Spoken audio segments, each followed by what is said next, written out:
I spent 3 months planning the perfect party to celebrate my husband's promotion. Funny how it only took 3 minutes for it to become his execution instead. My name is Soleil, and I was known as the woman who had everything. The successful husband, the mansion in Pacific Heights, the carefully curated life that made other wives whisper behind their hands at charity galas. Tonight was supposed to be my masterpiece. Dylan's celebration of making senior vice president at Montgomery Industries.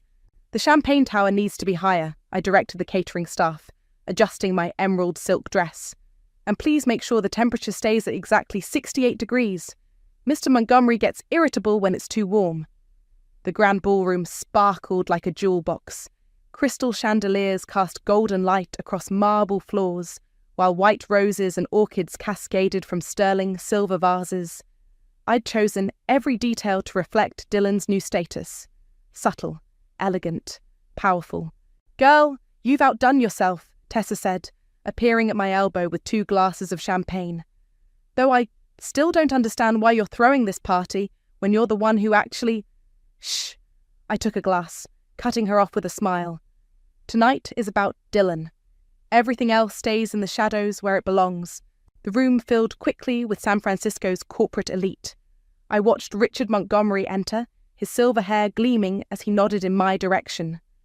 Sawyer from finance arrived next, then the board members and their wives.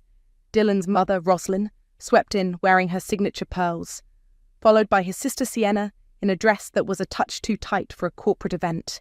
"There's my beautiful wife!" Dylan's arms slid around my waist as he joined us, all perfect teeth and expensive cologne. "This is incredible, babe. You really know how to make me look good?" If he only knew how true that was. The evening flowed exactly as I'd choreographed. Dinner, speeches, the perfect mix of business and pleasure. At precisely 9 o'clock, I picked up the microphone for the toast I'd rehearsed 100 times. "If I could have everyone's attention," I began, raising my glass. "Actually," Sienna's voice cut through the room like a knife, "I have something to say first." She stumbled slightly as she grabbed the microphone from my hand, her face flushed with either alcohol or malice. Probably both. The room went quiet. "I've been keeping a secret," she announced, her voice trembling, "and I can't hold it in anymore. I'm pregnant." A few scattered congratulations rang out. I started to lower my glass. "And Dylan's the father." The champagne slipped from my fingers, shattering on the marble floor. The sound echoed through the sudden, devastating silence. I turned to Dylan, waiting for him to laugh, to deny it, to say anything at all. But he just stood there, face drained of colour, saying nothing. And in his silence, I heard everything. "It's been going on for months," Sienna continued, tears streaming down her face. "We never meant to hurt anyone, but we're in love. We're going to be a family." Roslyn rushed forward, wrapping her arms around Sienna while shooting daggers at me with her eyes, as if somehow this was my fault. The room erupted in whispers and gasps. I felt hundreds of eyes on me, waiting for the hysterics, the screaming, the scene they could gossip about tomorrow. Instead, I smoothed my dress, lifted my chin, and walked calmly toward the exit. My heels clicked against the marble with each step, the sound as sharp as gunshots in the hushed room. "Soleil, wait!" Dylan called after me. "Let me explain." I paused at the doorway, turning to face the crowd one last time. Every face stared back, some with pity, some with barely concealed glee at witnessing such delicious scandal. I looked directly at Dylan and Sienna, my voice carrying clearly across the silent room. "Thank you all for coming. Please enjoy the rest of your evening." Then I walked out, leaving them with their champagne and their secrets and their lies. They thought they were watching the destruction of Dylan Whitney's perfect wife. Instead, they were witnessing the birth of something far more dangerous, a woman with nothing left to lose and everything to take. Because what none of them knew, not Dylan, not his precious sister, not even his mother, was that I wasn't just the woman who planned their parties and smiled at their jokes. I was the majority owner of Montgomery Industries, the silent queen they'd just tried to dethrone. That was the moment I stopped being Dylan's wife and started becoming his reckoning. The master suite lock clicked with a satisfying finality. Outside, I could hear Dylan's desperate knocking, his voice muffled through the heavy door. "Soleil, please, just let me explain." I slipped off my heels and walked to our shared closet. The emerald dress pooled at my feet, replaced by silk pajamas. Methodically, I began removing Dylan's things. The custom suits I'd chosen, the watches I'd gifted him, the ties that cost more than my first car. My phone buzzed. "Tessa, I've got the car waiting," she said. "Want me to come up?" "No, but I need you to call Richard. Tell him I'm invoking Article 7 of the ownership agreement." A sharp intake of breath. "Are you sure?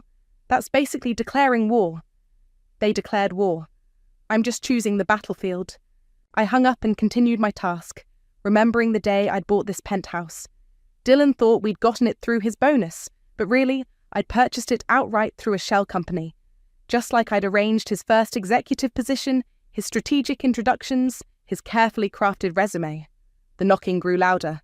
"Damn it, Soleil! You can't just lock me out of my own bedroom." I opened the door, making him stumble forward. "Your things will be in the guest room. That's where you'll be sleeping." "You're being ridiculous. Sienna is... She's confused, emotional. You know how she gets." "Confused about being pregnant? Or confused about who got her that way?" His face darkened. "It's complicated. Actually, it's quite simple." I walked to my desk, pulling out a thick folder. "What's complicated is explaining to the board why the senior VP of operations has been falsifying quarterly reports." Dylan's face went pale. "What are you talking about? Or maybe we should discuss the offshore account you've been funneling corporate funds into, the one you think I don't know about?" "How did you—" "I know everything, Dylan. I've always known everything. Did you really think you got where you are by yourself?"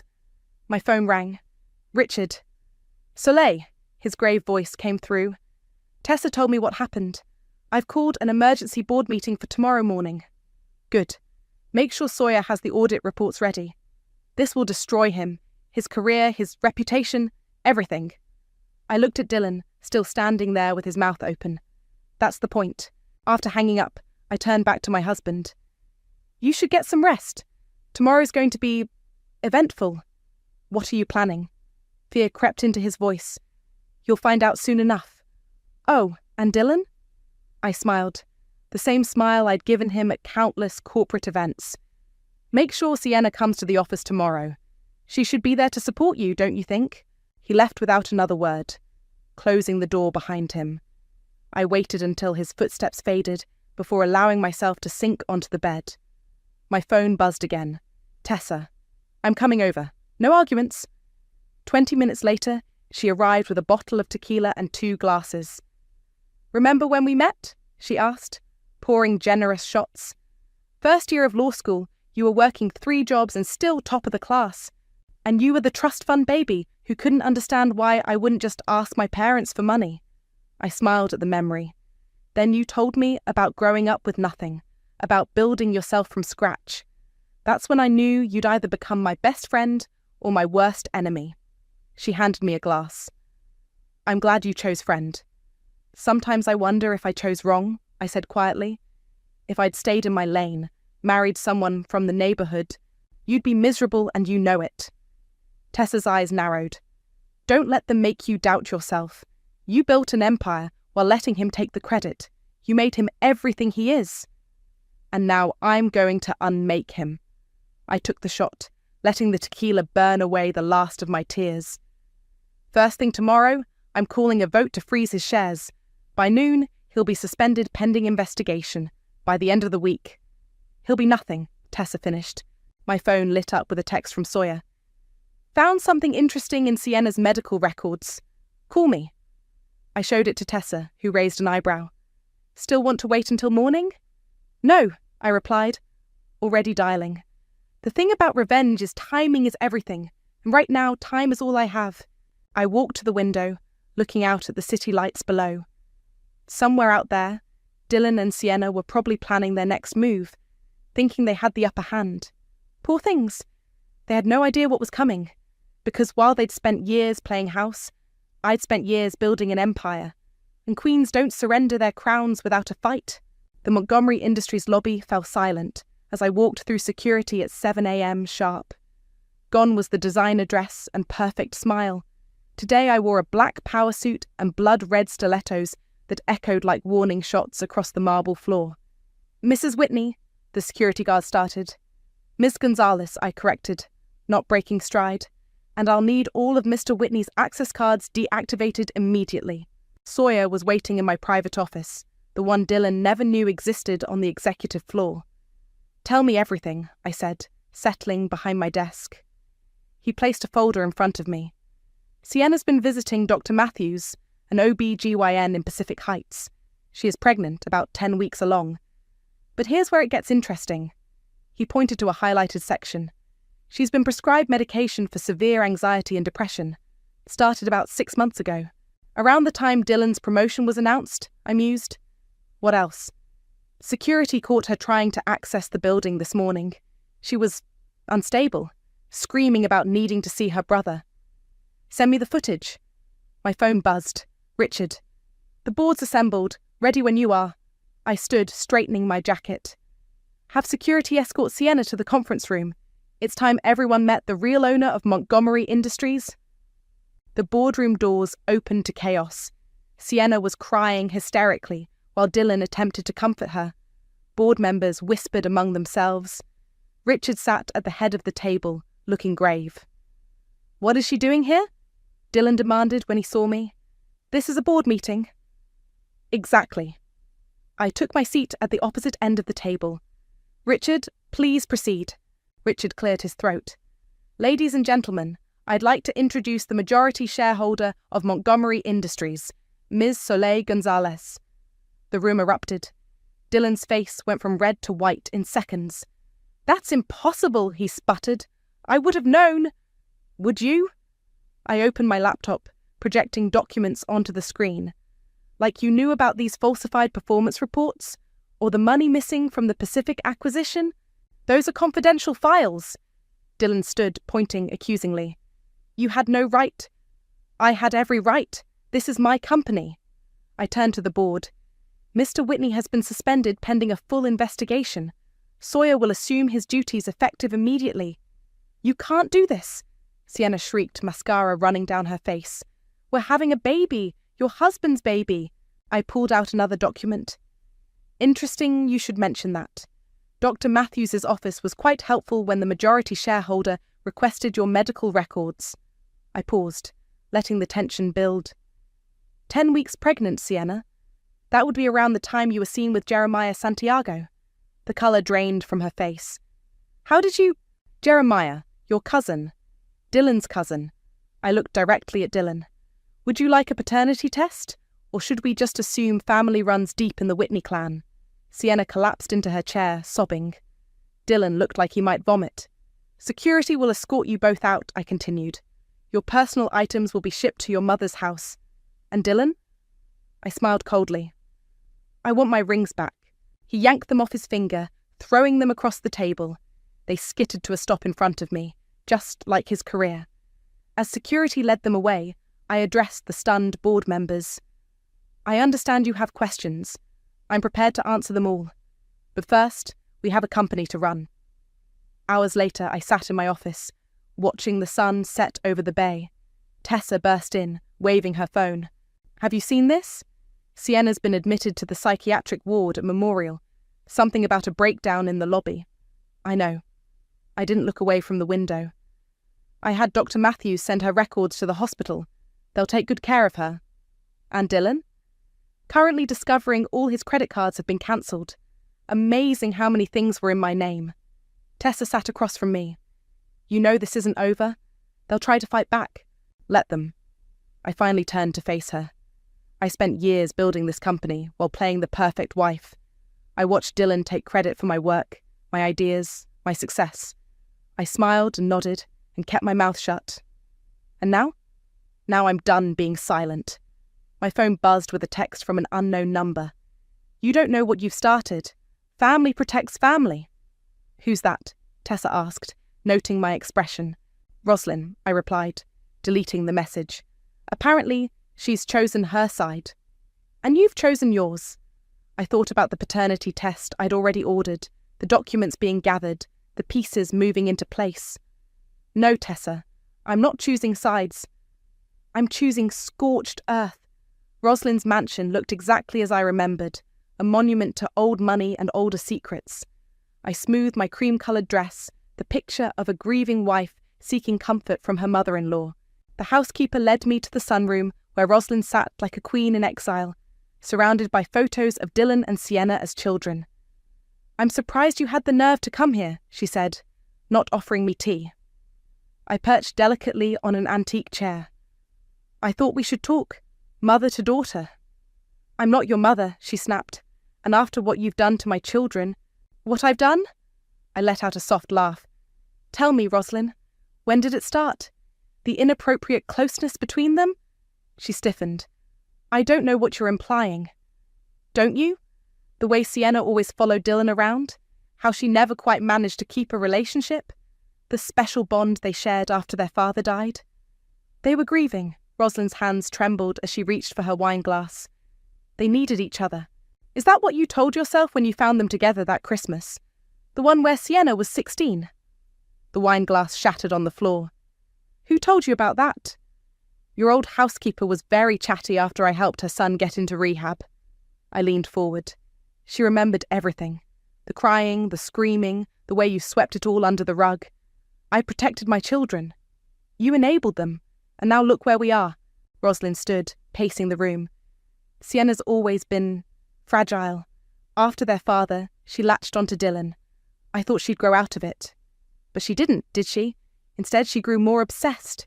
And Dylan—" I paused, watching Rosalind's face. "Dylan used that devotion whenever it suited him." "You don't understand our family." "Oh, but I do. I understand that Sienna's baby isn't Dylan's. It's Jeremiah's, your nephew. Another family secret to bury?" The colour drained from Rosalind's face. "Get out." "Gladly. But first—" I placed a manila envelope on the table. "The paternity test results. Thought you should have a copy before they become public record." I was halfway to the door when Rosalind called out, "He loved you, you know, in his way." I turned back. Love doesn't excuse what he did, and your protection doesn't excuse what they became. My phone rang as I reached my car. Dylan. "Where are you?" he demanded. "Having tea with your mother. Lovely chat about family history. Stay away from my family? Or what? You'll sleep with another relative?" "This isn't funny, Soleil. I'm being frozen out of every meeting. My expense accounts are locked. Even my gym membership is cancelled. Consider it a preview. I started the engine. The board votes tomorrow on your permanent removal. You can't do this to me. I already have." "Oh, and Dylan? I'd check on Sienna if I were you. The hospital called. She's not doing well with the paternity results." I hung up as another call came through. Sawyer. "We found something in the financial audit," he said without preamble. "Dylan's been falsifying more than just performance reports. There's a pattern of funds being diverted to offshore accounts. Send everything to legal. And Sawyer, make sure the SEC gets an anonymous tip." Back at my office, Tessa waited with takeout and a grim expression. "Sienna tried to check herself out of the hospital," she said. "When they wouldn't release her, she accused a nurse of being part of your conspiracy. Paranoia's setting in." I picked at my noodles. "Did you get the restraining order?" "Filed this morning. She can't come within 500 feet of you or the office." My phone buzzed with a text from Richard. "Board meeting moved to 9 a.m. Votes are secured. It's done." "Tomorrow's the end," Tessa said softly. "Are you ready?" Before I could answer, security called. "Ms. Gonzalez, Mr. Whitney is in the lobby demanding to see you. He's intoxicated." I pulled up the security feed on my computer. Dylan was swaying, tie askew, screaming at the guards. "Let him up," I told security. "It's time to finish this." "Are you sure?" Tessa asked. I thought about all the years I'd spent building him up, making him shine while I stayed in the shadows, about Sienna's obsession and Rosalind's enablement, about family secrets and corporate lies, and the price of silence. "Yes," I said, straightening my spine. "Let him come. It's time he met the real woman he married." The elevator dinged, and I could hear Dylan's unsteady footsteps approaching. Tessa squeezed my hand before slipping out the side door. I sat behind my desk, power and purpose humming through my veins. The door burst open, and there stood my husband, disheveled, desperate, and about to learn exactly what happens when you underestimate a quiet woman. "You ruined everything," Dylan slurred, stumbling into my office. His designer suit was wrinkled, and he reeked of expensive scotch. "You did that all by yourself." I remained seated, watching him sway. "Though Sienna certainly helped. She's in the hospital because of you." He slammed his hands on my desk. "My sister is having a breakdown, and you're sitting here in your tower like some kind of queen," I supplied. "Funny how that works. You wanted a trophy wife, but you got a chess master instead." "This isn't a game, Soleil." "No? Then why did I just receive this?" I turned my laptop to show him an email. Sienna tried to wire $500,000 to an account in the Caymans. Money she doesn't have, from an account that doesn't exist. His face paled. That's not your offshore account, the one you've been funneling company money into for years?" I clicked through more documents. "Or should we discuss the falsified reports? The creative accounting? The kickbacks?" "You can't prove any of that." "Actually, I can. Sawyer's been quite thorough with the audit." As if on cue, my phone buzzed. A text from Sawyer. "SEC received the tip. They're opening an investigation." Dylan must have read something in my expression because he suddenly lunged for my phone. I jerked back, but not before he saw the message. "You reported me to the SEC?" His voice cracked. "Do you know what they'll do to me?" "Exactly what you deserve." The door opened and Tessa walked in, followed by 2 security guards. "Everything okay in here?" "Mr. Whitney was just leaving," I said smoothly, "though he might want to check his phone first." Dylan pulled out his phone, face contorting as he read. What is this?" "The hospital called. Sienna finally admitted the truth about the baby." I stood, walking around my desk. "How long have you known Jeremiah was the father?" "I didn't. She said what you wanted to hear. What would hurt me the most. But DNA doesn't lie, Dylan. And now everyone knows. The board, the hospital staff, your mother." He collapsed into a chair, head in his hands. "You've destroyed us." "No, your secrets did that. I'm just making sure everyone sees them." My phone rang. Richard again. "The press got wind of the SEC investigation. It's hitting the news in an hour." "Perfect timing," I replied, watching Dylan. "The board meeting's in 30 minutes. After hanging up, I addressed the security guards. "Please escort Mr. Whitney to the boardroom.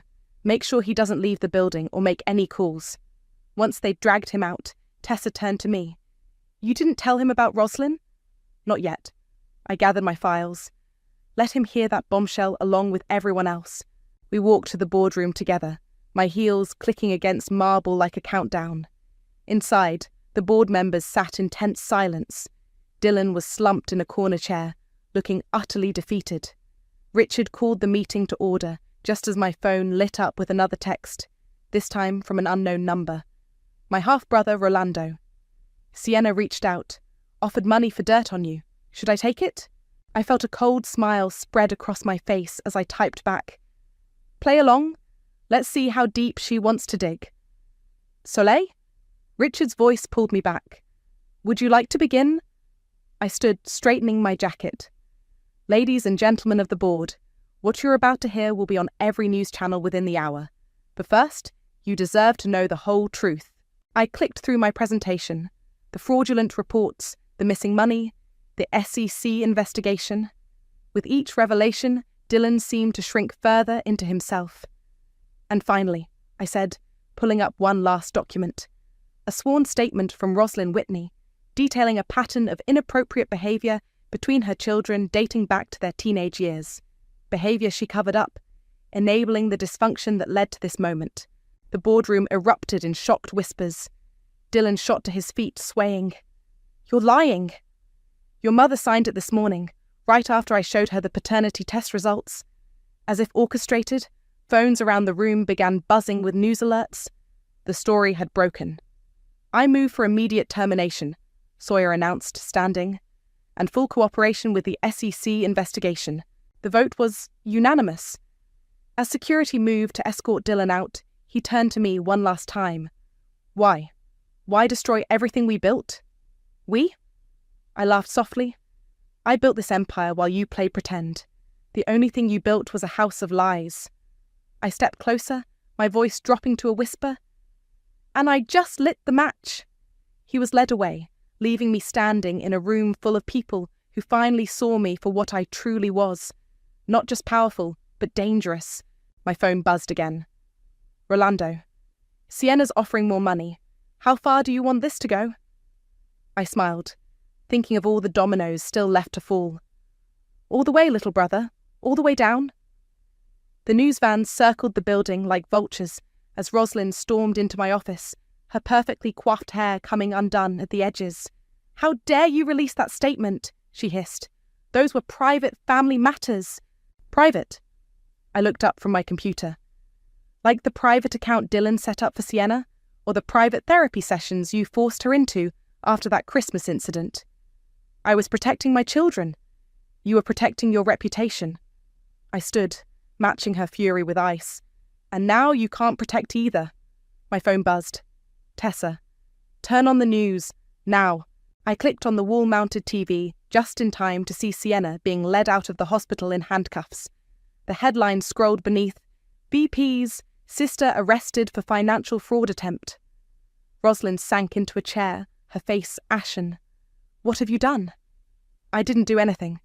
Your daughter tried to wire company funds using forged documents. The bank caught it and called the police. She's sick. She needs help, not handcuffs.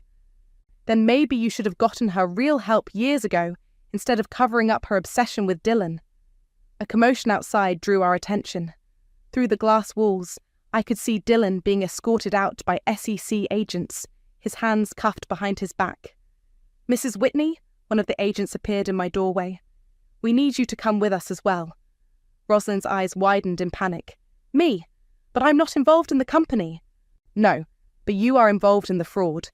Those checks you've been signing, the ones Dylan told you were for business expenses, they were part of the embezzlement scheme. I watched as they led her away, her perfectly crafted world crumbling around her designer heels. Tessa rushed in moments later. Did you know about Rosalind's involvement? Sawyer found her signatures last week. I was waiting for the right moment. And Sienna's arrest? An unexpected bonus, though Rolando tells me she's been getting desperate, reaching out to anyone who might have dirt on me. My phone rang. Richard. The press is demanding a statement. We need to get ahead of this. Set up a conference. It's time to tell my side of the story. An hour later, I stood before a sea of cameras in the company's main conference room. The lights were hot, but I remained cool in my white blazer, the picture of corporate elegance. Ladies and gentlemen, I began. My name is Soleil Gonzalez. For years, I've been the majority owner of Montgomery Industries, operating in the background, while others took credit for my work. The reporters leaned forward, hungry for more. I built this company from nothing, watching as my husband claimed my successes as his own. When I discovered his fraudulent activities, I had a choice: remain silent or stand up for what's right. Ms. Gonzalez, a reporter called out, what about the allegations of inappropriate relations between your husband and his sister? Those are private family matters that have unfortunately become public. My concern is protecting this company and its employees from the actions of those who would abuse their positions. Another voice. Will you be stepping down? No. I smiled. Steel beneath silk. I'm stepping up. It's time for Montgomery Industries to have transparent leadership. No more shadows, no more secrets. As the questions continued, my phone lit up with a message from Rolando. Sienna's talking. You won't believe what she's saying about Dylan.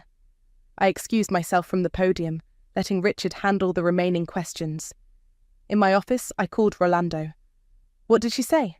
That Dylan promised to leave you months ago, that they had a plan to take control of the company together. She's spilling everything to save herself. I laughed softly. Perfect. There's more. He hesitated. She's asking about our father, about what really happened the night he died. My blood froze. That was one secret I'd buried deep. Soleil? Tessa appeared in my doorway. The board wants to speak with you. They're talking about changing the company name. I ended the call, pushing away memories of that rainy night 15 years ago. Tell them I'll be right there. Are you okay? You look pale? I'm fine. I straightened my blazer. just remembering that every victory has a price. Speaking of prices, she held up her tablet. Dylan's lawyer just filed for divorce. He's claiming emotional manipulation and corporate sabotage. I smiled, thinking of the prenup he'd never bothered to read carefully. Let him try. I've got one last card to play, which is the truth about what really happened to the Whitney family fortune. I walked toward the boardroom, my heels marking each step like a verdict. Sometimes the best revenge isn't what you take, it's what you reveal. The courthouse steps were crowded with reporters as I arrived for the divorce proceedings. Dylan's lawyer had leaked that he'd be revealing shocking evidence about my rise to power. Little did they know, I'd been waiting for this moment. "Ms. Gonzalez," they shouted. "Any comment on the allegations?" I paused, perfect in my black Chanel suit. The truth will speak for itself. Inside, Dylan sat with his lawyer, looking haunted. Sienna, out on bail, huddled nearby with Roslyn. They'd aged years in weeks. "All rise," the bailiff called as the judge entered. Dylan's lawyer spoke first. "Your Honor, we have evidence that Ms. Gonzalez orchestrated a years-long conspiracy to gain control of both Mr. Whitney's position and his family's company." "Interesting theory," I said, standing. "But I think we should discuss the real conspiracy, the one involving the original Whitney fortune." Roslyn's sharp intake of breath echoed through the courtroom. I opened a folder. "I'd like to submit evidence showing how the late Mr. Whitney, Dylan's father, lost his family's fortune, not through bad investments, as everyone believed, but through embezzlement, money that mysteriously appeared in accounts belonging to his children." "Objection," Dylan's lawyer shouted. "This is irrelevant." "On the contrary," I continued, "it proves a pattern of financial fraud within the family, a pattern that continued with Dylan's own embezzlement from Montgomery Industries." "You're lying," Sienna shrieked, jumping up. "Our father would never—" "Your father did." I pulled out more documents. "And you both knew. That's why you never questioned your sudden wealth after his death. Money that, coincidentally, funded Dylan's initial investment in Montgomery Industries." The judge leaned forward. "These are serious allegations, Ms. Gonzalez, which is why I've already provided copies to the SEC and FBI." I smiled as federal agents entered the courtroom. "They're particularly interested in the offshore accounts." Chaos erupted. Roslyn fainted. Sienna began screaming. Dylan lunged across the table at me, only to be tackled by security. "Order!" The judge banged his gavel. "This court is in recess while we sort out these criminal matters." As the agents led the Whitney family away, Tessa appeared at my side. "That was brutal, even for you. They brought this on themselves." I watched Dylan being handcuffed. I gave them everything, and they still wanted more. My phone buzzed. Rolando again. "Just saw the news. Dad would be proud." I froze. Our father, the man whose death had started my journey for power, the secret I'd kept buried deepest of all. Back at the office, Richard waited with the board members. "The stock's actually up," he reported. "The market loves a scandal with a strong leader emerging." "Speaking of leadership," I addressed the board, "I understand there are concerns about my methods." "Not concerns," Sawyer interjected. "Admiration. You built this company while letting others take credit. You uncovered fraud that could have destroyed us. You're not just powerful, you're necessary." One by one, the board members nodded in agreement. Later that night, alone in my office, I poured a glass of whiskey and walked to the window. The city lights sparkled below, each one representing a story, a secret, a life. My phone lit up with a text from an unknown number. "You think you've won? Wait until they learn what really happened to your father." I smiled, typing back, "Hello, Sienna. How's jail?" "They'll all turn on you when they know the truth." "The truth?" I laughed softly. "The truth is, I watched my father die while you and Dylan played with stolen money. The truth is, I built an empire while you destroyed yourselves. The truth is, I won." I blocked her number and called Tessa. "It's done," she said without preamble. "The divorce is finalized. Dylan's assets are frozen. Roslyn's house is being seized as evidence. And Sienna? Psychiatric evaluation ordered by the court. She keeps rambling about your father's death. I thought about that rainy night 15 years ago, about choices and consequences. about the price of power. "Let her talk," I said finally. "No one believes crazy anymore." A knock at my door, Sawyer with more audit reports. "We found something else, something big." I gestured him in, ready for whatever new battle awaited. Because that's what queens do. They fight, they win, they rule. And I was just getting started. "Some people call it revenge," I said, taking the reports. "I call it karma." The city lights twinkled below like 1,000 watching eyes, witnesses to my triumph. In the reflection of the window, I saw not the perfect wife I'd pretended to be, but the queen I'd become. Never confuse silence for weakness. Sometimes it's the quiet ones who change everything.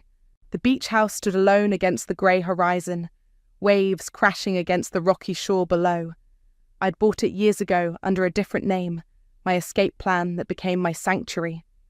"Nice place," Orlando said, following me inside. "Very different from where we grew up." I set my bag down, taking in my brother's weathered face. "Thank you for coming. When your long-lost sister asks to meet after destroying her husband's entire family, you show up." He managed a small smile. "Though I have to ask, why now?" "Because it's time for one last truth." I poured 2 glasses of wine. "About the night Dad died." His body tensed. "Soleil, Sienna's been asking questions, making threats. She thinks she knows something." "She doesn't know anything," he snapped. "She wasn't there." "No, but we were." I handed him a glass. "You, me, and Dad, arguing about the money he'd stolen from his job, the money that was supposed to pay for my college. The money he gambled away," Rolando added bitterly, "just like always." He was drunk, screaming about how I thought I was better than him. I walked to the window. "When he grabbed me, I pushed him." Rolando's voice cracked. "He fell down the stairs. I was protecting you. We both were." I turned back to him. "That's why I left you the insurance money, why I disappeared to build something new." "And now? What happens when Sienna starts digging?" My phone buzzed. "Tessa. It's done. Sienna's been committed long-term. Court ordered." I showed Rolando the message. "Nothing happens. She's lost all credibility." "And Dylan?" "Took a plea deal this morning. 5 years for fraud. Rosalind's under house arrest." Rolando whistled low. "You really did destroy them all. They destroyed themselves. I just made sure everyone saw it happen." A knock at the door made us both jump. Richard stood there, looking apologetic. "Sorry to interrupt your vacation, but there's something you need to see." He handed me a tablet showing a news article. "Whitney Family Fortune, a Legacy of Fraud." The story detailed generations of financial crimes, each generation covering for the next. The reporters dug deeper than even I did, I mused. Their entire family history was built on lies. "Like ours?" Rolando asked quietly. "No." I set down the tablet. "We survived our history. They manufactured theirs." My phone rang. Sawyer. The board approved the company name change. Montgomery Industries is now officially Gonzalez Global. I ended the call and looked at Rolando. "Stay. Work with me. Help me build something legitimate." After everything that happened with Dad, because of everything that happened, we can't change the past, but we can choose what we build from it. He studied me for a long moment before nodding. "Okay, sis. Show me how to build an empire." Later that evening, as Richard and Rolando discussed potential projects, Tessa joined me on the deck. "Was it worth it?" she asked. "All the revenge, the revelations." I watched the waves crash below. They thought I was just a trophy wife, a silent partner, a secret they could control. And instead, they learned what happens when you underestimate a woman who built herself from nothing. I smiled. Who knows the power of secrets and when to reveal them? "Dylan's lawyer called," she said. "He wants to appeal." "Let him. The evidence is ironclad, and now he has nothing left to fight with." My phone lit up one last time. A message from Sienna's hospital. "Patient requesting to speak with you. Claims to have information about your father." I deleted it without responding. Some secrets deserve to stay buried, while others need to be shouted from rooftops. The trick is knowing the difference. "Ready to head back?" Tessa asked. I looked at Rolando through the window, at Richard with his stack of papers. at the empire I'd built from the ashes of betrayal. "No," I said. "I think I'll stay here a while, watch the waves, plan the future. Not plotting any more revenge. The best revenge isn't what you take," I repeated my earlier words. "It's what you build after everything's been taken away." The sun set over the ocean, painting the sky in shades of victory. In the distance, a storm was brewing, but I'd always been good at weathering those. Some houses burned themselves down. I just made sure everyone watched, and from those ashes I built something stronger, something real. Because that's what queens do. They don't just survive, they reign.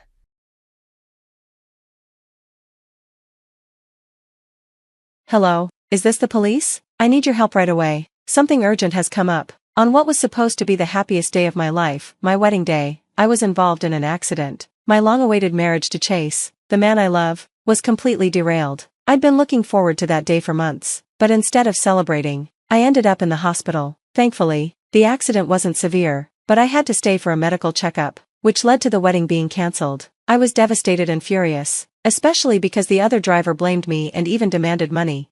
While at the hospital, preparing to file a report, I reviewed the dashcam footage. That's when I overheard something that shook me to my core, a conversation between Chase and his mother, Marissa. I couldn't believe what I was hearing. I immediately brought it to the attention of the police. "My name is Frederica, and I'm 30 years old. I work in an office. Nothing too exciting. I met Chase 3 years ago at a bar I frequented with my coworker, Alicia. Normally, I'm pretty reserved and don't talk much to strangers, but that night was different. I'd had too much to drink, and by the time Chase, who was sitting next to me, struck up a conversation, I was too tipsy to feel shy. We ended up spending the entire night drinking with Alicia and the bartender, David. By the time the sun came up, it felt like we'd been friends for ages. We exchanged numbers, and soon after, we started hanging out regularly. It wasn't long before I became a regular at the bar. Alicia and I would stop by after work, and soon enough, Chase became a fixture in my life. We'd go on trips, have barbecues, and it was like reliving my carefree college days, spending so much time with him. I started falling for Chase. Sure, he could be a bit rough around the edges, but his sharp wit and sense of humor always kept us entertained, and whenever we made plans, Chase was the one organizing everything: hotels, transportation, you name it. It didn't take long for me to fall for him. But I wasn't sure how Chase felt about me. I didn't want to risk ruining our friendship, so I kept my feelings to myself. Not even Alicia knew. We continued hanging out as usual for months, until one night when everything changed. We were all out drinking when Alicia, ever the blunt one, announced, "Frederica and Chase should just date already. It's obvious you two have feelings for each other." I was mortified. I had no idea Chase felt that way about me, but to my surprise, he just laughed and said, "I like you, Frederica. Do you want to go out with me?" And reached for my hand, overwhelmed. I nodded and took his hand, tears welling up in my eyes. "Oh no, Frederica's crying," Alicia teased as everyone laughed, and just like that, Chase and I became a couple. After that, the four of us didn't hang out as much. I spent more time with Chase, and every day with him was pure happiness. We traveled, made memories, and life was good. But around the time of our 3rd anniversary, things started to change. Alicia and David had just gotten engaged, and I was overjoyed for them. We were planning to celebrate over drinks, but Chase canceled at the last minute, saying he had to work late. I waited up for him, but he never came. The next day, I confronted him. "I waited for you last night. It was a celebration. You could have at least shown up." But something in him had shifted, and I wasn't sure why. "It's work. There's nothing I can do about it. I've sent my congratulations," Chase replied coldly. As his words sank in, I began to ponder my future with him. I loved Chase, and despite his recent distance, I held on to the hope that he could still be the funny, reliable man I had fallen for. Perhaps this was just a rough patch, but with my 30th birthday looming, I couldn't help but wonder if it might be better to end things rather than remain in a stagnant relationship. A few months later, to my surprise, Chase's demeanor shifted back to kindness. Maybe it was just a phase after all, and I felt a wave of relief wash over me. "I think we've both been going through a tough time. How about we plan a trip for the upcoming long weekend?" I suggested. His face lit up with agreement. "Definitely, it's getting cold, so let's go skiing," he replied enthusiastically. We quickly settled on a destination, and true to form, Chase took care of all the arrangements, accommodations and transportation, just like he had during our first trip together. The gesture brought back fond memories, and I found myself eagerly anticipating our getaway. On the day of our trip, we checked into our hotel and spent the day sightseeing. I laughed and relaxed with Chase, rediscovering just how much I loved him. That night, As we shared drinks and reminisced about our journey together, I felt a sense of contentment wash over me. Life has been so much fun since I met you, Chase, I thought, smiling inwardly. Then, in a moment I would treasure forever, he reached for my hand and asked, Frederica, I want to create even more memories with you. Will you marry me? Without hesitation, I took his hand, my heart racing with joy. It felt just like when we first started dating, and we both knew this was the right decision. The thought of our future together filled me with happiness. Once we decided to marry, the whirlwind of wedding preparations began. There was so much to do, and it kept us busy. Chase was incredibly supportive, often staying up late with me as we discussed and finalized details over drinks. I learned more about his family during this time. His father had passed away when Chase was in elementary school, and his mother, Marissa, was lively and full of humor, much like him. However, I couldn't shake the feeling that something was off. During our conversations, Marissa never made eye contact with me, even while discussing our wedding plans. She and Chase seemed to be engrossed in their own world, leaving me on the sidelines, laughing awkwardly. I hoped it was just shyness and that we could gradually build a good relationship. I thought I'd spend the day before the wedding with Chase after we dropped off our luggage and had a quick meeting, but as we drove home, he said, I'm staying at my parents' house tonight. See you tomorrow. Wait, aren't we supposed to spend the day together? I asked, confused. No, we'll live together from tomorrow. Today, I need to be with my family, he explained. Chase had been so involved in the wedding plans, yet he had spent the last few days at his parents' house. The night before, I had to prepare everything alone before picking him up for our meeting. I hadn't expected him to go back again that night, but he decided to take a taxi to his parents'. I felt a twinge of annoyance, but I reminded myself that tomorrow we would be together forever. Filial duty was important, and I resolved to stay positive just for today. That night, as I relaxed in a half-bath, I flipped through photos capturing our memories together. I felt nervous but excited, drifting off to sleep, imagining our wedding guests enjoying the celebration. I dreamed about the big day. On the morning of the wedding, I awoke to Chase's phone call, alarmed that I had overslept. I checked the time, it was still earlier than I had planned to get up. What's going on so early? I asked, trying to shake off the sleep. Frederica, I forgot the shoes I'm supposed to wear today. I thought I brought them over, but they're still in the car. Can you bring them to me? He said, sounding rushed.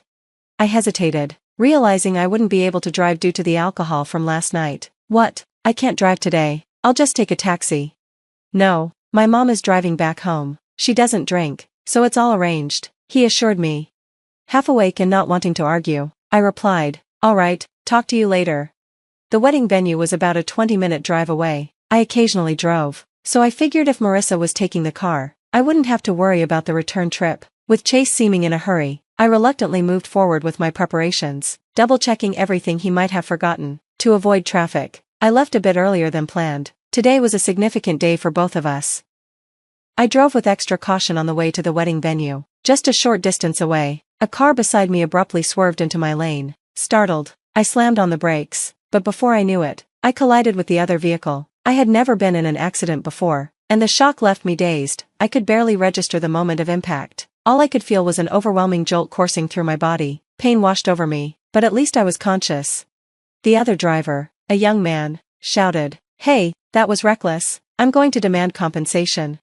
I thought to myself, who was really being reckless here? I didn't have the energy to argue. He didn't seem injured, but I managed to say, "Please call the police." He appeared to comply, and soon both the police and an ambulance arrived. I felt tears streaming down my face as I overheard him telling the officers it was my fault. Realizing I needed evidence, I mustered my strength to retrieve the SD card from the dashcam and tucked it into my pocket. "I have a wedding to attend later today," I repeated to the paramedics, though everything after that moment became a blur. The next thing I knew, I found myself lying on a hospital bed.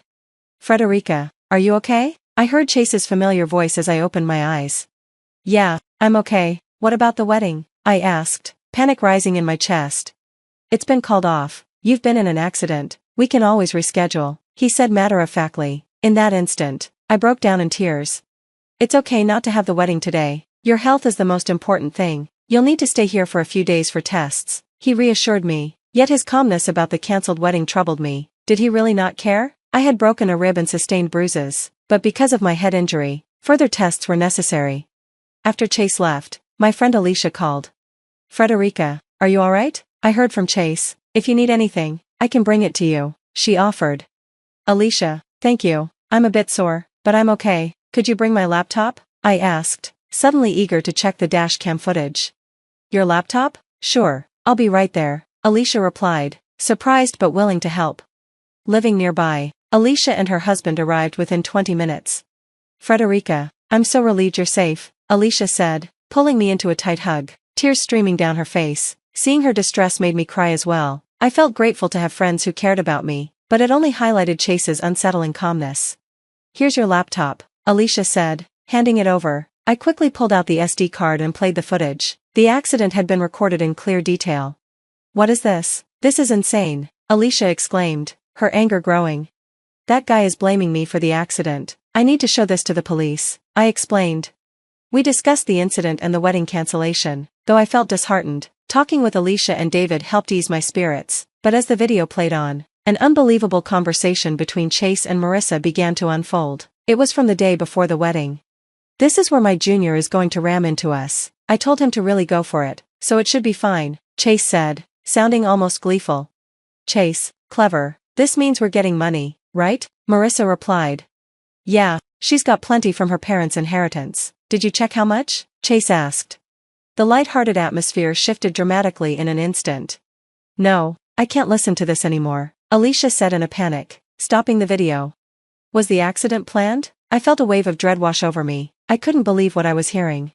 We need to call the police, Alicia urged, and I reported everything to the authorities.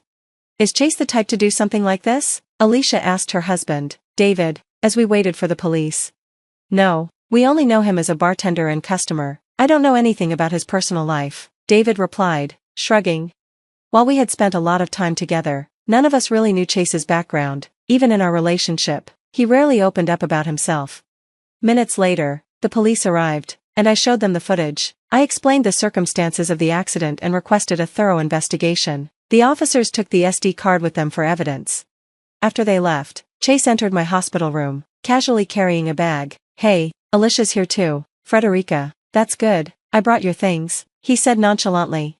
Take your things and get out. I don't want to see your face again. I'm calling off the wedding. This is an engagement breakup, I shouted, my voice trembling with emotion. What? Are you emotionally unstable because of the accident? Chase looked genuinely perplexed. Before I could respond, Alicia quickly intervened. It seems she's really shaken up from the accident. She's been like this for a while. Could you give her some space today? We'll talk later. Fine, I'll leave for now. Let's talk once things settle down, Chase agreed, exiting the room without hesitation. I wanted to confront him, to demand an explanation for his conversation with Marissa, and to hope he would deny it, but the police had advised me not to engage with Chase for now, as it could interfere with their investigation. Overwhelmed by emotion, I broke down in tears, and Alicia stepped in to comfort me.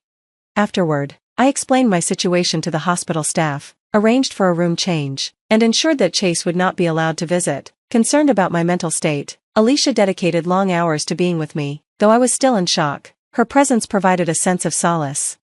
On the morning of my discharge, the police called with shocking news. Chase, Marissa, and the driver from the accident had been arrested. A wave of conflicting emotions surged through me, and I found myself crying alongside Alicia as she came to pick me up.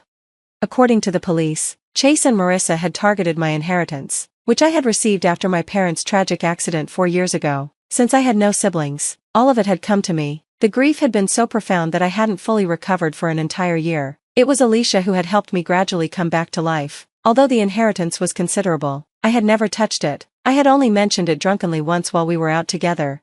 Initially, while Chase may have been interested in my inheritance, he had genuinely cared for me and had even considered marrying me. However, as time went on, his affection dwindled, and he seemed intent on breaking up. But doing so would mean losing access to my inheritance. Chase had lived a flashy lifestyle in his youth, and the driver involved in the accident, Eric, was one of his junior friends. They had previously been caught in a similar scam involving a staged accident, but it had been dismissed due to lack of evidence.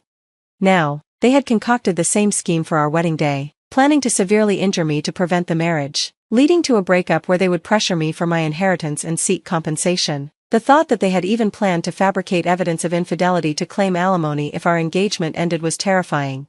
The one mistake Chase made was forgetting to remove the SD card from the dash cam. Their original plan had included disposing of it. Hearing all of this brought me relief, especially knowing we hadn't submitted the marriage registration yet. While my injuries were minor, the severity of the crime meant that Chase would likely be imprisoned for a long time. After my discharge, I stayed with Alicia and her husband until I fully recovered. Frederica, let's go out for steak today, Alicia suggested. I felt an overwhelming sense of gratitude for her. Normally, the shock of such an event would have been too much to bear, but with her support, I began to enjoy life again. Together, we visited my parents' grave, where I expressed my thanks for the strong body and wonderful friends they had given me. I prayed for them and offered my gratitude. I hadn't touched my inheritance yet. My injuries were healing significantly, and I planned to start living independently near Alicia's home soon.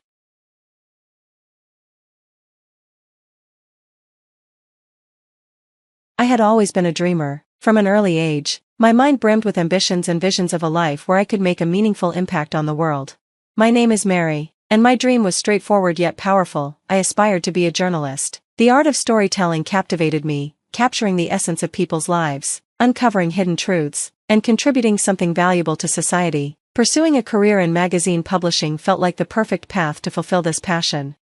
I thrived in the world of writing, constantly keeping up with the latest trends. With that goal in mind, I dedicated myself to studying journalism and media in college, putting in long hours to hone my craft. Upon graduation, I felt prepared to take on the world, but as is often the case, reality didn't align with my expectations. My first jobs were with small, obscure publications, but that didn't discourage me. I was doing what I loved, and that was enough. I welcomed the challenge of starting at the bottom. Knowing each article I wrote brought me closer to my larger aspirations, I understood that success takes time, and I was ready to put in the hard work. A few years into my career, at the age of 31, my life took an unexpected turn when I met Jerry. He wasn't just any guy, he was intelligent, kind, and incredibly supportive. We connected instantly, and our love blossomed quickly. Jerry came from a wealthy family that managed a thriving business. His father, Willie, was the patriarch, and Jerry played a significant role in helping run their vast empire. Our relationship deepened, but one shadow loomed over us: Jerry's mother, Nicole. From our very first meeting, it was clear she disapproved of me. Nicole exuded an air of superiority, always impeccably dressed and unwavering in her belief that Jerry deserved someone from a similar social background. She never hesitated to remind me of this, viewing me merely as a journalist, someone who didn't fit her vision for her son's future. Initially, her criticisms felt like small daggers, sharp yet manageable. She would casually dismiss my career, saying, "A journalist? That's hardly something to brag about," accompanied by a wave of her perfectly manicured hand. Her judgment stung more than I cared to admit, leaving me feeling powerless to alter her opinion. But Jerry stood by me through it all. Whenever his mother made a cutting remark, he defended me, saying, "Mom, Mary's work is important. She excels at what she does." Willie was equally supportive, often stepping in to diffuse tensions when Nicole's comments crossed a line. While I appreciated their backing, I couldn't shake the feeling that Nicole's disdain ran deeper than she let on. Over time, I became more resilient, trying to ignore her harsh words and focusing instead on my relationship with Jerry and my burgeoning career. I kept telling myself that if I could withstand her barbs, I'd emerge stronger. But things took a turn for the worse when Willie left for an extended business trip overseas. Nicole, not wanting to be alone, moved in with us at Jerry's invitation. At first, I convinced myself that I could handle it. After all, family matters, and I thought keeping the peace was the right choice. However, once Nicole settled in, it became evident that cohabiting was far more challenging than I had anticipated. The criticisms that I once brushed off became a daily barrage of insults. No matter what I did, Nicole found fault with it. "You're doing that wrong, Mary," she'd say when I cooked dinner, or "I can't believe Jerry married someone so inadequate." When discussing work, her relentless words made me feel like I was perpetually walking on eggshells. I tried to stay calm, reminding myself that this situation was temporary. Willie would return soon, and then Nicole would leave, but the mounting stress weighed heavily on me. Meanwhile, work was heating up. I had been given a significant project, leading the redesign of a major section of the magazine. This was the most substantial opportunity of my career, and the pressure to deliver was immense. I worked late into the night, refining designs and perfecting layouts, knowing that a successful launch could secure a long-awaited promotion. The night before the big presentation, exhaustion threatened to overwhelm me, but hope kept me going. I had poured my heart into this project, and it needed to succeed. As I sat on the couch, discussing my concerns with Jerry, Nicole overheard us. She walked into the living room, inserting herself into our conversation uninvited. "Mary, I couldn't help but overhear, but honestly, you're probably going to fail tomorrow," she said bluntly. "I doubt you have the skills to pull this off. You should just quit and focus on being a housewife." Her words struck me like a punch to the gut. Anger simmered beneath the surface, but I forced myself to remain composed. "Nicole, I really don't have time for this right now," I replied, striving for calmness. I'm focused on my work. She met my gaze with cold, dismissive eyes. I can't believe Jerry married a journalist. You'll never be good enough for him. That was the breaking point. I had endured her jabs long enough. You've overstepped, Nicole, I said, my voice steady but firm. You don't get to insult me like that. Nicole was momentarily taken aback, turning to Jerry as if expecting him to side with her. Instead, he calmly responded, Mom, Mary's just defending herself. You've gone too far. For the first time, I saw a shift in Nicole's expression, shock mingled with anger. You've turned my son against me, she spat, her voice dripping with venom. You'll regret this, Mary. I couldn't muster a response. I was too exhausted, too stressed, and too focused on the presentation. That night, I went to bed with a heavy heart, troubled by how quickly tensions had escalated, yet my thoughts remained fixated on my work, not on Nicole's threats. The next morning, I arrived at the office early, eager to finalize my presentation, but when I opened my laptop, my heart dropped. All of my files were gone. My entire desktop had been wiped clean. Panic surged through me as I frantically searched my folders. My emails had vanished, and even the trash was empty. It was as if my laptop had been reset overnight.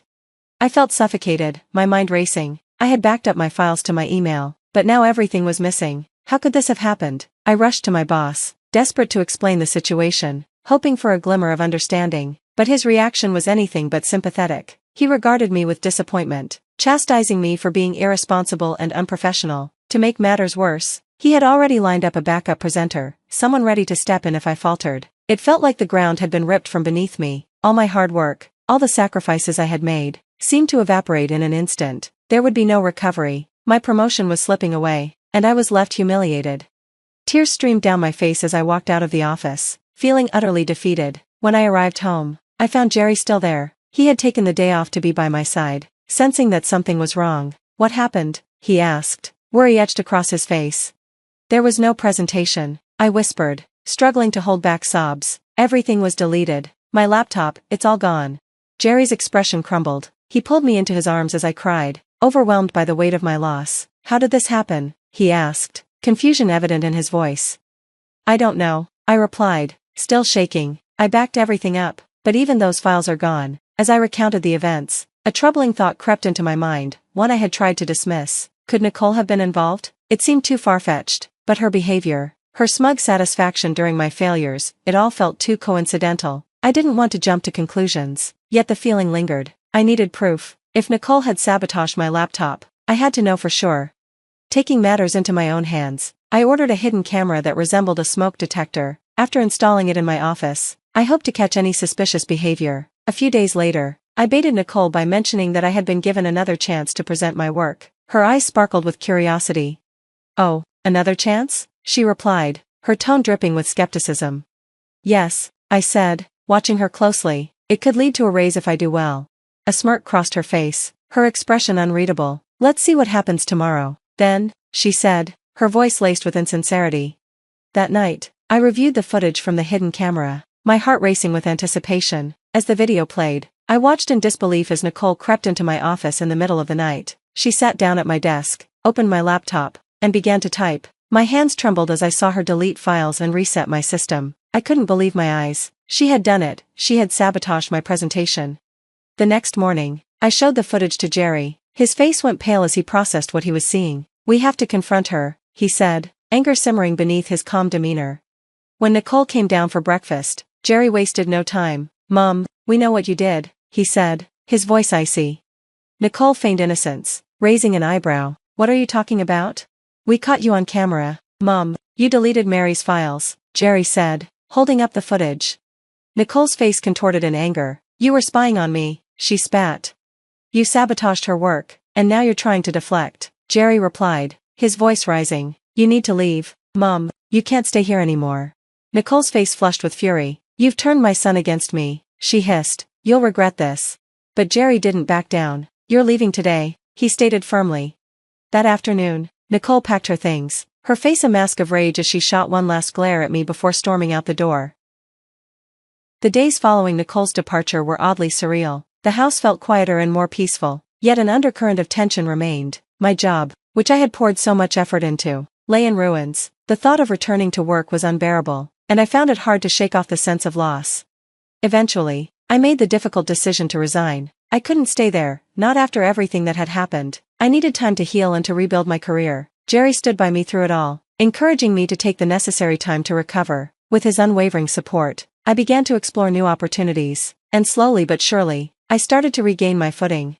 It wasn't long before I landed a new job, one that was even better than the last. I was appointed the chief editor at a prestigious magazine, a position that felt like a dream realized. The work was challenging, but I thrived on it. For the first time in months, I felt like I was in control of my life again.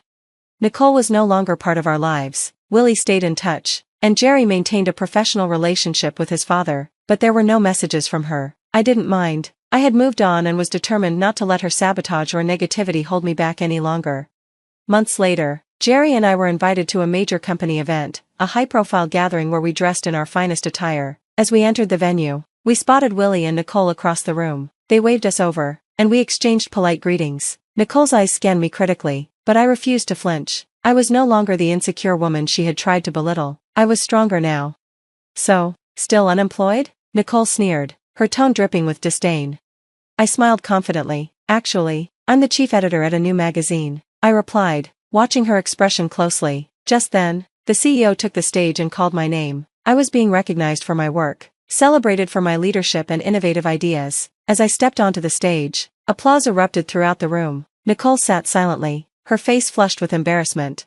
After the speech, Jerry and I returned to our table, where Willie congratulated me warmly. Nicole, however, remained silent, her eyes filled with bitterness. For the first time, I felt genuinely free from her influence. I had proven my worth, not just to her, but to myself. As we left the event that night, a deep sense of satisfaction washed over me. The road ahead was still uncertain, but with Jerry by my side, I knew we could face anything together. We had weathered the storm, and now we were ready to embrace whatever the future held.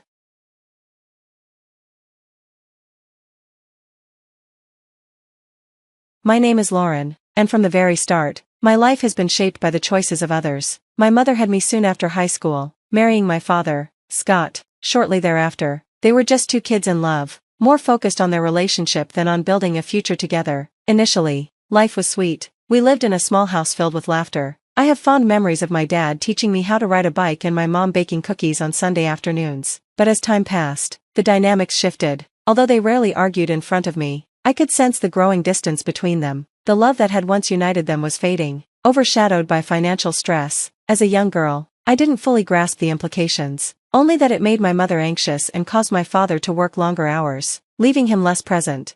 Then, Kyle entered our lives. He was everything my dad wasn't: confident, with a flashy car and designer clothes that caught my mom's eye. Before I knew it, she had left my father and taken me with her to live with Kyle, leaving everything behind without a second thought. I was too young to understand the reasons for this sudden upheaval, but I still recall the sadness in my father's eyes when we said goodbye. Life with Kyle started off thrilling. He showered me with gifts, shiny new toys and treats, and let me play in his impressive office filled with gadgets. My mom seemed happier, more vibrant, but there was a lingering sense of something off. Gradually, I noticed how differently she acted around Kyle compared to how she had been with my dad. She changed. She became colder, more distant. One evening stands out vividly in my memory. I was meant to be watching TV, but instead, I overheard a conversation in the kitchen. "She's too much like Scott," my mom said, her voice sharp and laced with frustration, always asking questions, always reminding me of him. I didn't grasp the full meaning of her words at the time, but it stung to realize my mom resented me for looking like my dad. I loved him. He was the one person who made me feel secure and valued. My time with him was always filled with joy, no matter how simple. He lived in a cozy apartment across town, and every other weekend, I'd visit. Whether we were playing at the park or sharing a pizza, it was always a blast. He made me feel special, praising my drawings, cheering me on in school, and telling me, "You're doing great, Lauren." It was the complete opposite of life with my mom and Kyle. As I grew older, the tension in my mom's house intensified. Kyle wasn't cruel, but his indifference stung. He no longer showed the same interest in me that he once did, and my mother's resentment grew deeper. She became obsessed with appearances, how I dressed, who my friends were, and whether I fit into the ideal image she was trying to create. "Why can't you dress like Karen's daughter?" she would ask, waving pictures of girls at parties I wasn't invited to. One day, after scolding me for tracking mud into the house, my frustration erupted. "At least Dad doesn't freak out over a little dirt," I muttered, unable to contain my anger. Before I realized it, her hand struck my face, the shock of it leaving me speechless. "Don't talk about your father like that," she hissed, her breath heavy with coffee and something bitter. I fought back tears, recalling my dad's words about staying strong. That night, as I lay in bed, I vowed never to cry in front of her again. I wouldn't give her the satisfaction of seeing how much she hurt me, but inside, the pain festered. I longed for the days when it was just me and my dad, even if life was simpler and harder back then.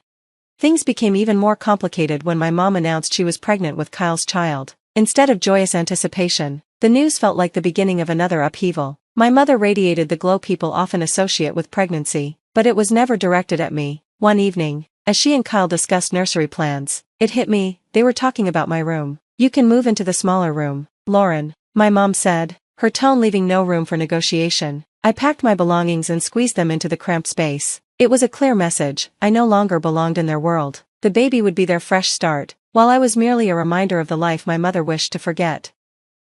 As time went on, Mary was born, and she was everything everyone had said she'd be: perfect. My mother cradled her as if she were the most precious thing in the world, cooing over every little movement. It was hard not to love Mary. She was adorable, and I desperately wanted to be a good big sister. One afternoon, while my mom was busy in the kitchen, I couldn't resist sneaking into Mary's room. She lay in her crib, gurgling happily. I tiptoed over and whispered, "Hey there, Mary," reaching out to touch her tiny hand, but before I could savor the moment, my mother appeared in the doorway, her voice cutting through the air. "What are you doing, Lauren? I told you to ask before going in there." I tried to explain myself, but the sting of her disapproval felt all too familiar. I couldn't understand why she was so protective of Mary, as if she believed I might harm her.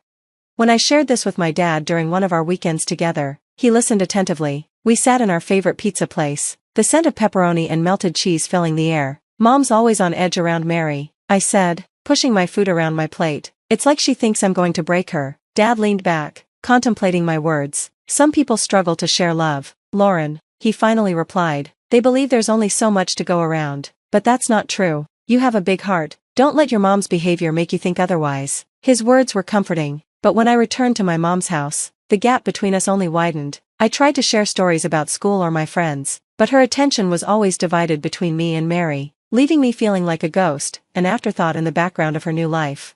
One day, I came home from school clutching a second-place award from the science fair, bursting with pride. "Look, Mom, I won this," I exclaimed, holding out the certificate as if it were a golden ticket to her approval. She barely looked up from feeding Mary, offering only a flat, "That's nice, dear. Just put it on the fridge." The words stung like a slap. I taped the certificate to the fridge, feeling invisible once again. By the time high school rolled around, things at home had deteriorated. My mom's coldness and Kyle's indifference made me feel like a stranger in my own house. Then one night at dinner, my mom dropped the bombshell. Kyle was working late, and Mary was already in bed, leaving just the two of us at the table in a rare moment of quiet. "Lauren, we need to talk about your future," she said, pushing her food around her plate without looking at me. My heart sank, sensing something ominous on the horizon. "What about it?" I asked, striving to keep my voice steady. "We've been discussing it, and we think it's best if you move in with your father," she stated, her tone devoid of warmth. "With the new baby coming, things are getting complicated here. There's not enough space for everyone, and financially, it's becoming a burden." I could hardly believe what I was hearing. "Move in with Dad?" I stammered, my throat tightening. "But why? I thought everything was fine here." Mom sighed, her impatience evident. "Lauren, you're not a child anymore. You need your own space, and we can't provide that here. It's better for everyone if you go live with your father." I pushed my plate away, my appetite vanishing. "What about school? My friends?" "You can go to a new school and make new friends," she replied, as if it were that simple, as if starting over meant erasing my entire life without consequence. The next few weeks passed in a blur as I packed my things, cramming my whole world into boxes. Kyle barely said goodbye, and Mary, too young to comprehend, gave me a confused hug. Moving day was tough. When I arrived at Dad's apartment, he welcomed me with open arms. His small place was filled with memories of our old life, but it was cozy and comforting. My new room was even smaller than the one I'd left, with peeling paint and a window that overlooked a brick wall. But it was quiet, and Dad was doing his best to make me feel at home. School, however, was a different story. Walking through the crowded hallways of my new high school, I felt the weight of everyone's gaze. I was the new girl, and no one let me forget it. I kept my head down, scribbling in my notebook during class and rushing out the moment the bell rang. Dad noticed my struggle. One evening, after I dropped my backpack by the door, he asked, "How's it going, kiddo?" "It's fine," I lied, forcing a smile. "If it gets tough, you can always talk to me," he said gently. "We're in this together. You're not alone, Lauren." His words meant the world to me, yet the loneliness gnawed at me. I missed my old life, despite its problems. But deep down, I knew I had to take control. One morning, I woke up, surveyed my cramped room, and resolved that enough was enough. No one else would fix my life for me, it was up to me to make it better. Dad noticed the shift almost immediately. One morning over breakfast, he looked up from his coffee and remarked, "You seem more determined these days. What's on your mind?" "I want to make something of myself, Dad," I said, stirring my cereal. "I don't want to get stuck here." He nodded, his expression serious. "I hear you. So what's the plan?" "That scholarship, the big one for top students," I replied, trying to reassure myself. "I'm going to get it." His smile provided the encouragement I needed. From that moment on, I immersed myself in school. I spent long hours catching up on everything I'd missed and even longer nights studying. My teachers noticed the change, and even the tougher ones began to respect my efforts. Mr. Jeremy, my math teacher, pulled me aside one day after class. "Lauren, your work has improved a lot," he said, studying me closely. "What's driving this?" "I need that scholarship," I replied bluntly, packing my books. "I've got plans, and they don't include being stuck here forever." He nodded thoughtfully. "Well, keep at it. Let me know if you need extra help. I'm here for you." As the weeks passed, I started making a few friends, Linda and Peter. They weren't the most popular kids, but they were kind and made me laugh during lunch breaks. One day, Peter joked, "So, Lauren, you're like a library ninja now, huh?" I smiled for the first time in ages. "Yeah, got to be stealthy to claim the best study spots." Linda added, her voice soft but sincere, "It's cool what you're doing, Lauren. Most people wouldn't bother." Days turned into months, and the pressure of the scholarship deadline loomed closer. Dad was my rock, always there with a hot meal and a listening ear when the stress became overwhelming. Finally, the letter arrived. My hands shook as I tore it open, and when I read the words, I screamed, "I got it, Dad. I got it." Dad wrapped me in a tight embrace, laughing as I waved the letter like a victory flag. "I knew you could do it, kiddo," he said, his face beaming with pride. As I packed for college, I finally felt ready for the future. It felt like my life was truly my own. I graduated with honors and began building a successful career. By the age of 25, I was thriving at work and dating Eric, a guy who supported me in every way. But just as everything seemed to be falling into place, my mom called. After years of barely speaking, she suddenly wanted something. "Lauren, your sister Mary is going to college in your city. We think she should stay with you," she said, framing it more as a demand than a request. I hesitated, torn between hope and skepticism. Part of me wanted to believe things could be different this time. "Okay, Mom," I replied, doing my best to hide my doubts. "I'll help Mary out." A few weeks later, Mary moved in, and it didn't take long for old patterns to resurface. She was still stunning, still obsessed with her looks, and still living a high-maintenance lifestyle. I tried to be patient, but it was challenging. She would stay out all night partying and return just as I was getting ready for work. One evening, while Mary was preparing for another night out, Eric came over. I couldn't help but notice the way she smiled at him, just a little too sweetly and for a little too long. After she left, Eric turned to me, concern etched on his face. "Lauren, I think Mary's getting the wrong idea. She's been, well, flirty." A wave of anger and embarrassment washed over me. "Thanks for telling me," I said, my voice tight with frustration. "I'll talk to her." When I confronted Mary, she just laughed it off. "Oh, come on, Lauren. I'm just being friendly. Besides, can I help it if he likes me back?" Her words cut deep, and I realized I couldn't continue living like this. "You need to find another place to stay," I said firmly. "This isn't working." Mary stormed out, slamming the door behind her, and within the hour, my mom called. "You're so jealous of your sister," she shouted. "You can't stand to see her happy." But I stood my ground. "I just want respect, Mom. That's all." After that confrontation, things went quiet between Mary and me.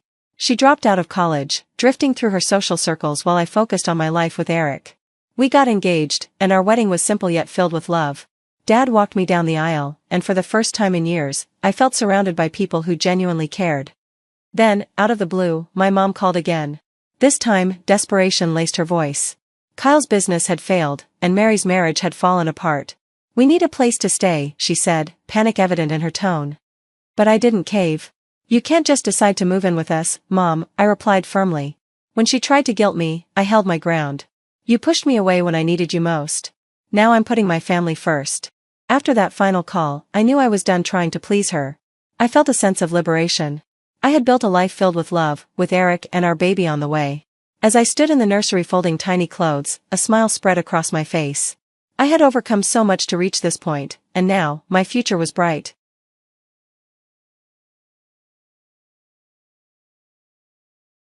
You're always out and about, leaving the house in a mess. I work all day and come home starving, only to find there's nothing to eat. That's just unacceptable.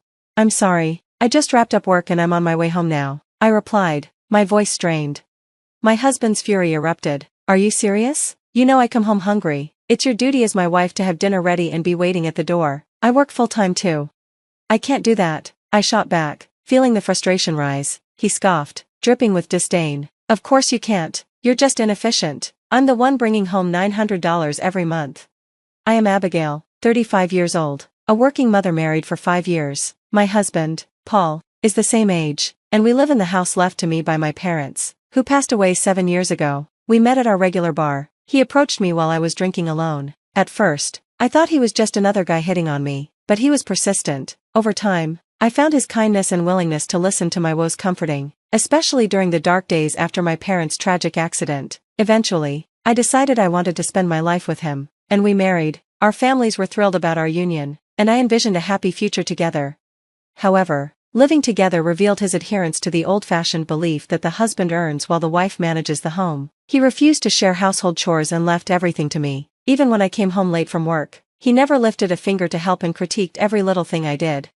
The only reason you're working is that you can't manage things properly. As the head of the family, I'm doing my part. Your most important role is to run the household perfectly. Don't use work as an excuse to neglect your responsibilities. He bombarded me with harsh words. Despite my repeated attempts to discuss our situation, he remained unmoved. One day, while I was heading home from work, my phone rang. It was Paul. I answered hastily, dreading the conversation. Where have you been? The house is a disaster. I'm sweating at work all day and come home to an empty kitchen. It's just not right. I'm really sorry. I'm finishing up now and heading home. If you're hungry, there are some snacks in the cupboard. Can you hold off for a little while? His fury intensified. You think this is funny? You know I come home hungry. It's your duty as my wife to have dinner ready and greet me when I get in the door. I work full-time too. I just can't manage that. I defended myself, but he mocked me, his tone dripping with scorn. That's just you being inefficient. I work hard for $900 a month. You should be grateful for that. $900 isn't enough for us to live on. I've told you that countless times.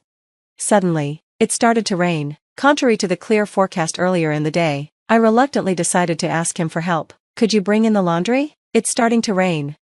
His response was drenched in irritation. What? You expect me to do your tedious tasks? That's your responsibility. Our budget is tight because you can't manage it properly. I earn enough, but I let you work because of your demands. Don't slack off on your household duties. I'm hungry and frustrated. I'm going out to grab some food and play the slots. He hung up before I could say another word. I let out a heavy sigh as I trudged home.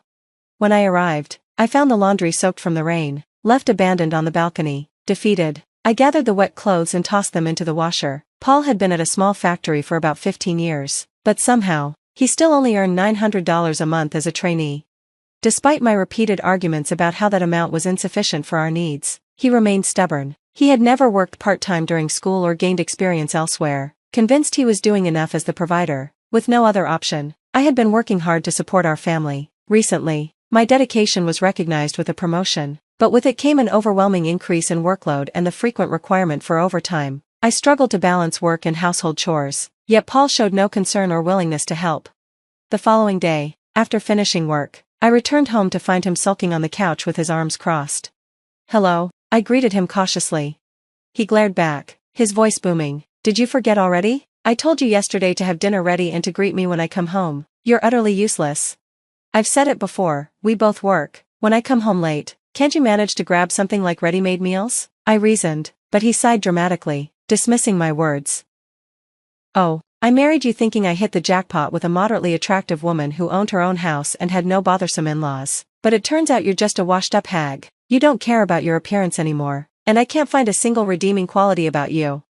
How dare you? Is that all I am to you? I frowned, my heart racing with anger. He continued, unrepentant. What's wrong with choosing a spouse based on certain conditions? You fell for me because I was kind to you, right? My gentlemanly act must have been pretty convincing.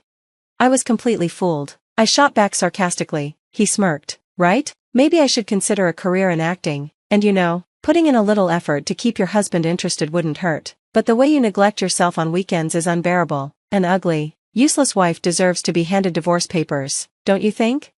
As he turned toward the door, I followed, desperation creeping into my voice. Where do you think you're going? With a sardonic smile, he replied, I'm leaving this house for a while. It's all your fault, so I'm taking our savings with me. I won't come back until you sincerely apologize and realize what life is like without me. The man of the house, think long and hard about it. He left me standing there, stunned. The savings he took were meant for our future children, money I had diligently set aside despite his unreliable income. I thought we shared the dream of building a warm family, but that was a misconception. All I could manage was a dry laugh of disbelief. 3 months later, on my day off, I was lounging at home when my phone rang unexpectedly. It was my husband. Hello, I answered, and his cheerful voice cut through the silence. Abigail, long time no see, have you had time to reflect? Without me, the head of the household, you must have had a hard time. If you repent and dedicate yourself to me, I might consider coming back. I haven't been struggling at all, and I certainly don't want you back. Besides, I sold the family home, and it's gone now, so where do you plan to return to? His cheerful demeanor faltered, and he exclaimed, What? Don't be ridiculous, even if it was my home too. Why would you do something like that without consulting me? I'm not joking. A large shopping mall is set to be built in the area, and they approached us a while ago for a buyout. Everyone in the neighborhood agreed, and it made no sense to refuse. The house was old, but we got a great deal above market value. As I explained, his tone shifted. If we got money, then fine. Since we sold the house, that money is partly mine, right? Give me the new address. You've had time to reflect, haven't you? It must be hard without me, the head of the household. No, I haven't been struggling at all. I see no reason to repent, and I've been quite comfortable without you around. Let's use this opportunity to get a divorce. His panic was palpable. Why has it come to this? I earn $900 a month. You should be struggling without me. Isn't it harder for you without the head of the household? I sighed, exasperated by his naivety. Actually, I've been the one supporting us financially. I earn far more than you. Still a trainee after 15 years. Last month, I made about $4,000. You're under my care, yet you delude yourself into thinking you're the breadwinner. You probably want to be rid of your ugly and useless wife, right? Well, it's mutual. Your leaving was the wake-up call I needed, and for that, I'm grateful. His voice trembled as he pleaded. Wait, please, I didn't mean what I said. It was just in the heat of the moment. I pressed on, testing him. Really? Then where have you been since you left? Caught off guard, he stuttered. Business hotels, you know. Don't lie, I know everything. I've suspected your infidelity, especially over the past 3 months. You've been gallivanting around. It wasn't hard to find evidence. College girls, shop clerks, aspiring models, and wealthy madams. Your infidelity became apparent soon after we married, but with my busy work and home life, I never had time to dwell on it. Once, I accidentally saw that you were using a dating app when you fell asleep with your phone open. Later, I registered and messaged you, pretending to be someone else. You replied instantly, acting as if you were a 23-year-old dental assistant. I played along, asking, I want to meet you. I need your hugs to heal. What color is your underwear today? Your responses grew increasingly nauseating, and disgusted by your deceit, I deleted the app immediately. When I confronted you, you brazenly said, infidelity is a man's nature. Wouldn't you be prouder of a popular husband than a dull one? Be grateful that someone desired by women married you. Are you serious? A man earning just $900 a month, talking about pride? And you barely contribute to our finances while demanding an $800 allowance? Do you realize that's less than a child's allowance? All this men earn, women tend the home, yet you do neither. Chasing after women has really addled your brain, hasn't it? Frustrated by my disdain, you snapped, enough, a little affair and you make a big deal out of it. I can't stand a nagging woman like you. We are getting a divorce, and remember, I'm entitled to half of everything, including the money from selling our house. I agreed to the divorce but corrected you. You're mistaken about the house. It's mine, inherited from my parents, not subject to property division. I've paid all related taxes and maintenance. You've never contributed to it. Stunned, you paused before asking in panic, so I'll lose the house and get nothing after the divorce? It's worse than that. Remember Ava, the wife of Chief Williams? From the other end of the phone, I could hear your breath hitch in shock. I was astonished when I found out you were involved with her too. The president was furious when I reported it. They were lenient because of your family, but now they regret not firing you sooner. You told them, how could you betray your own husband? What will I do if I'm fired? My husband raged at me, but I stood firm. I won't be your wife anymore. Your actions are no longer my concern. I married you believing you were kind. Even with your meager $900 salary, I thought we could build a warm home together. Instead, you indulged in affairs. hurled insults, and then withdrew all of our savings for your escapades. That's despicable. I will demand alimony for your ongoing abuse and infidelity, and you will return the misused savings. From now on, deal with the lawyer. With that, I hung up without waiting for his reply. He tried calling back repeatedly, but I ignored him and eventually turned off my phone. On the answering machine, I could hear his tearful messages. I was wrong. Please, let's start over. But I ignored them all. Not long after, he was fired due to his affair with the boss's wife. Ashamed by both the company president and our relatives, he faced ostracism from his friends due to his persistent harassment of a classmate's wife. Despite his tantrums, our divorce proceeded smoothly with the help of my lawyer. My in-laws initially covered the alimony and the embezzled savings, and he agreed to repay them monthly. After our divorce, my ex-husband attempted to return to his parents' home, but they refused him entry, stating, "We don't mind the repayments being transferred, just don't ever come back to our house." It seemed they had cut ties with him. Now, he's rumored to be living in destitution, wrapped in cardboard by the river, scavenging through trash, scorned by passers-by. Post-divorce, I threw myself into work and was promoted to lead a significant company project. I immersed myself in my career, and the project turned out to be a huge success. Colleagues from various departments contributed, regardless of gender. Unlike my ex-husband, no one held male chauvinistic beliefs. Everyone cooperated and worked together as a team.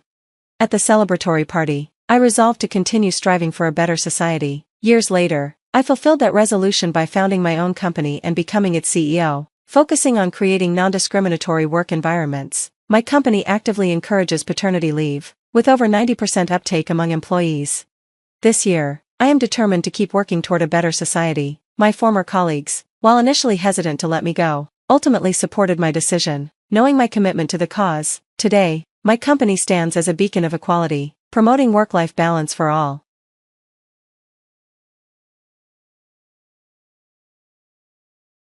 My name is Olivia, and I recently welcomed my daughter, Elena, into the world. As her first birthday approaches, I find myself grateful for my husband's unwavering support during this new chapter of our lives. However, there's a significant challenge lurking beneath the surface. My relationship with my mother-in-law, Helen, has always been rocky, and recent events have strained it even further.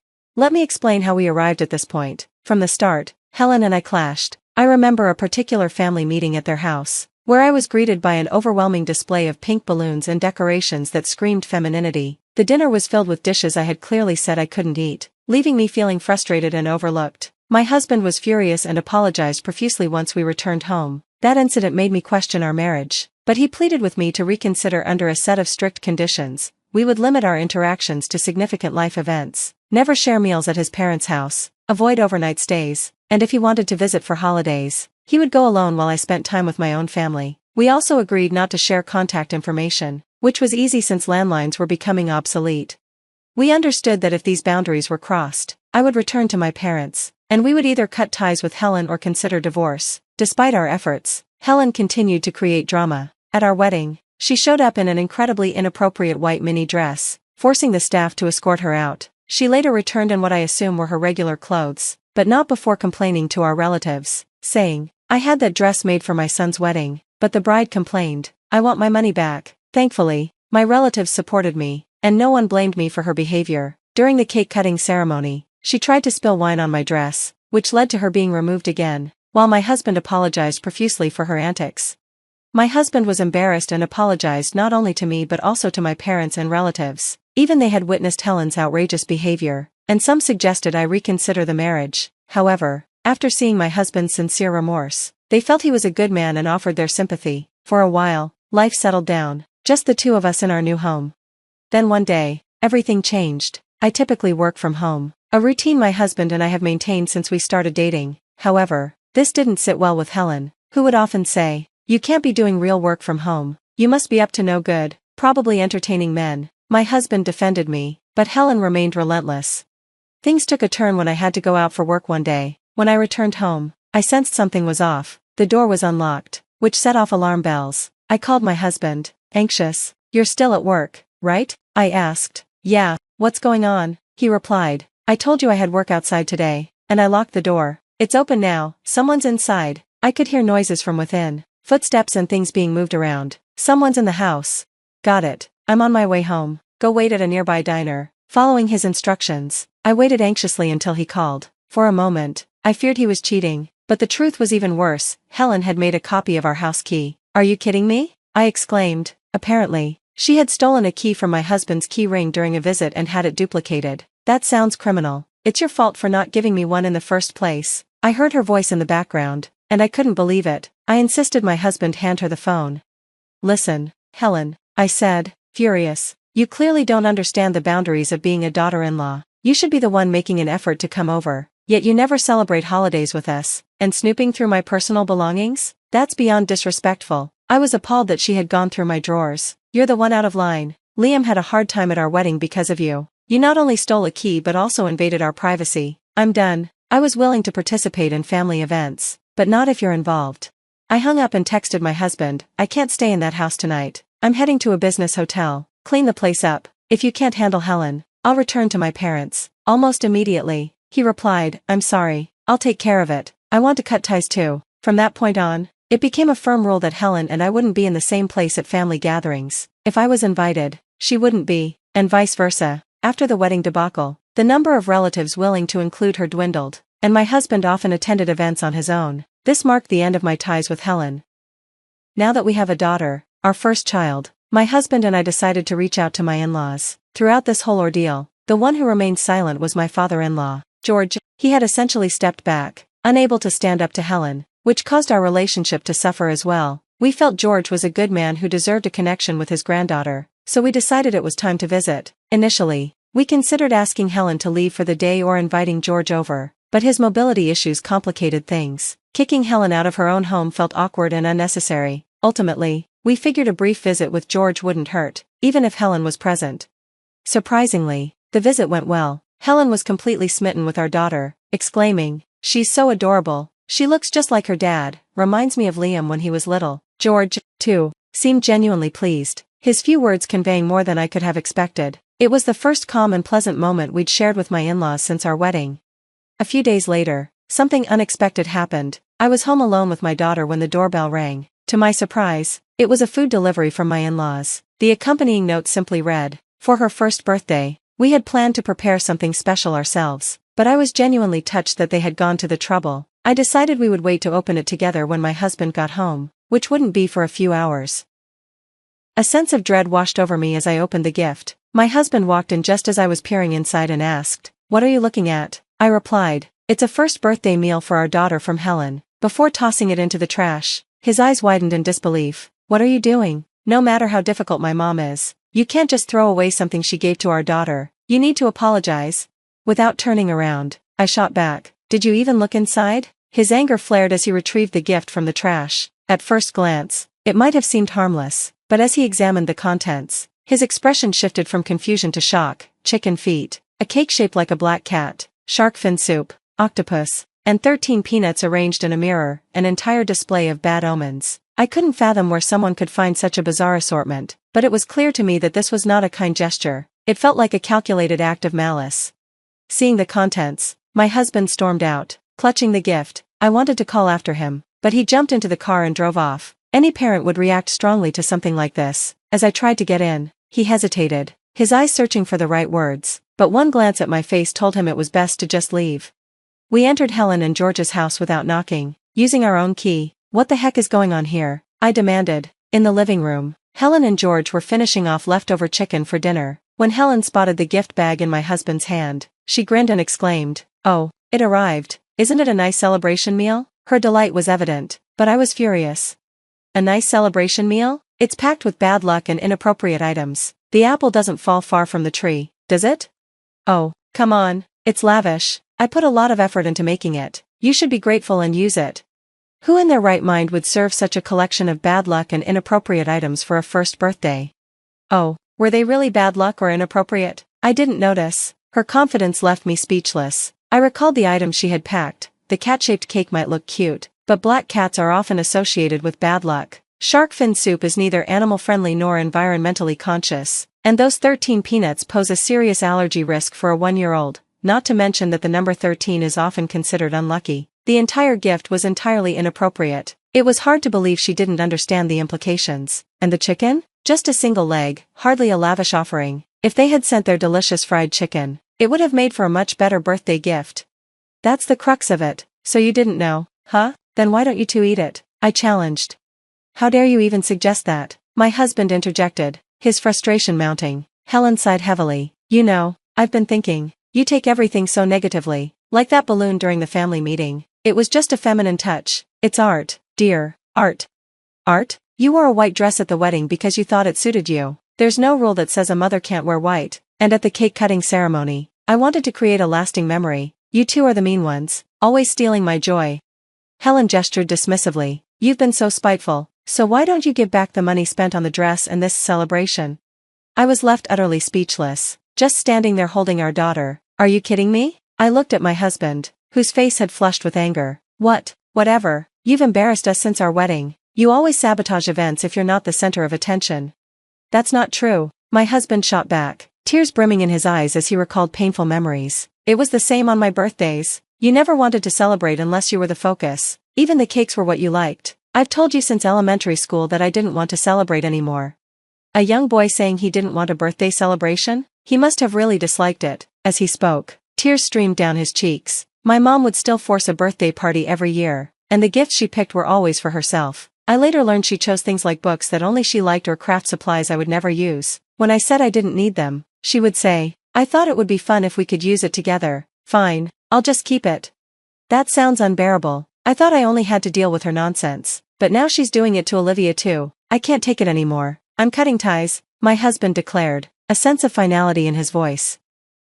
What are you talking about? You're our only child. What's going to happen to us? Helen's voice was a mixture of desperation and disbelief.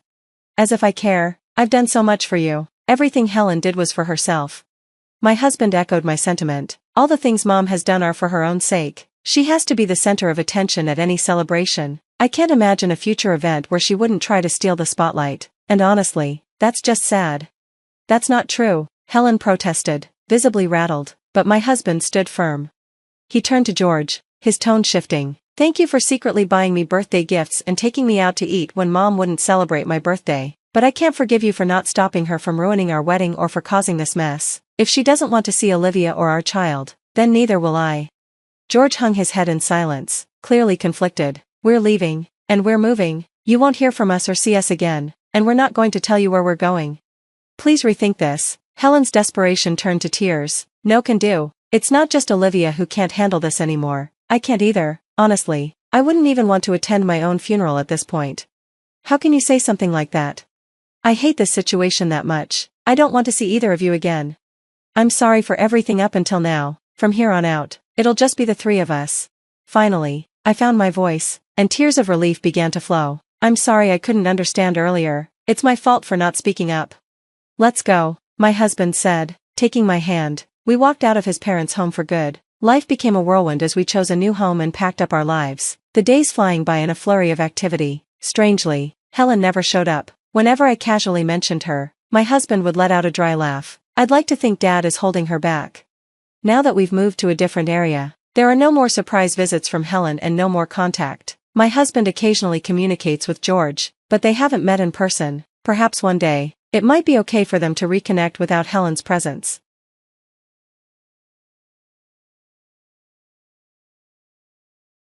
Done moving yet? Charles, my father-in-law, mutters without even glancing my way. He doesn't address anyone by name, but I know he's talking to me. His voice carries that same condescending tone, as if the whole world revolves around him. I've tolerated it for too long, but today, I've had enough.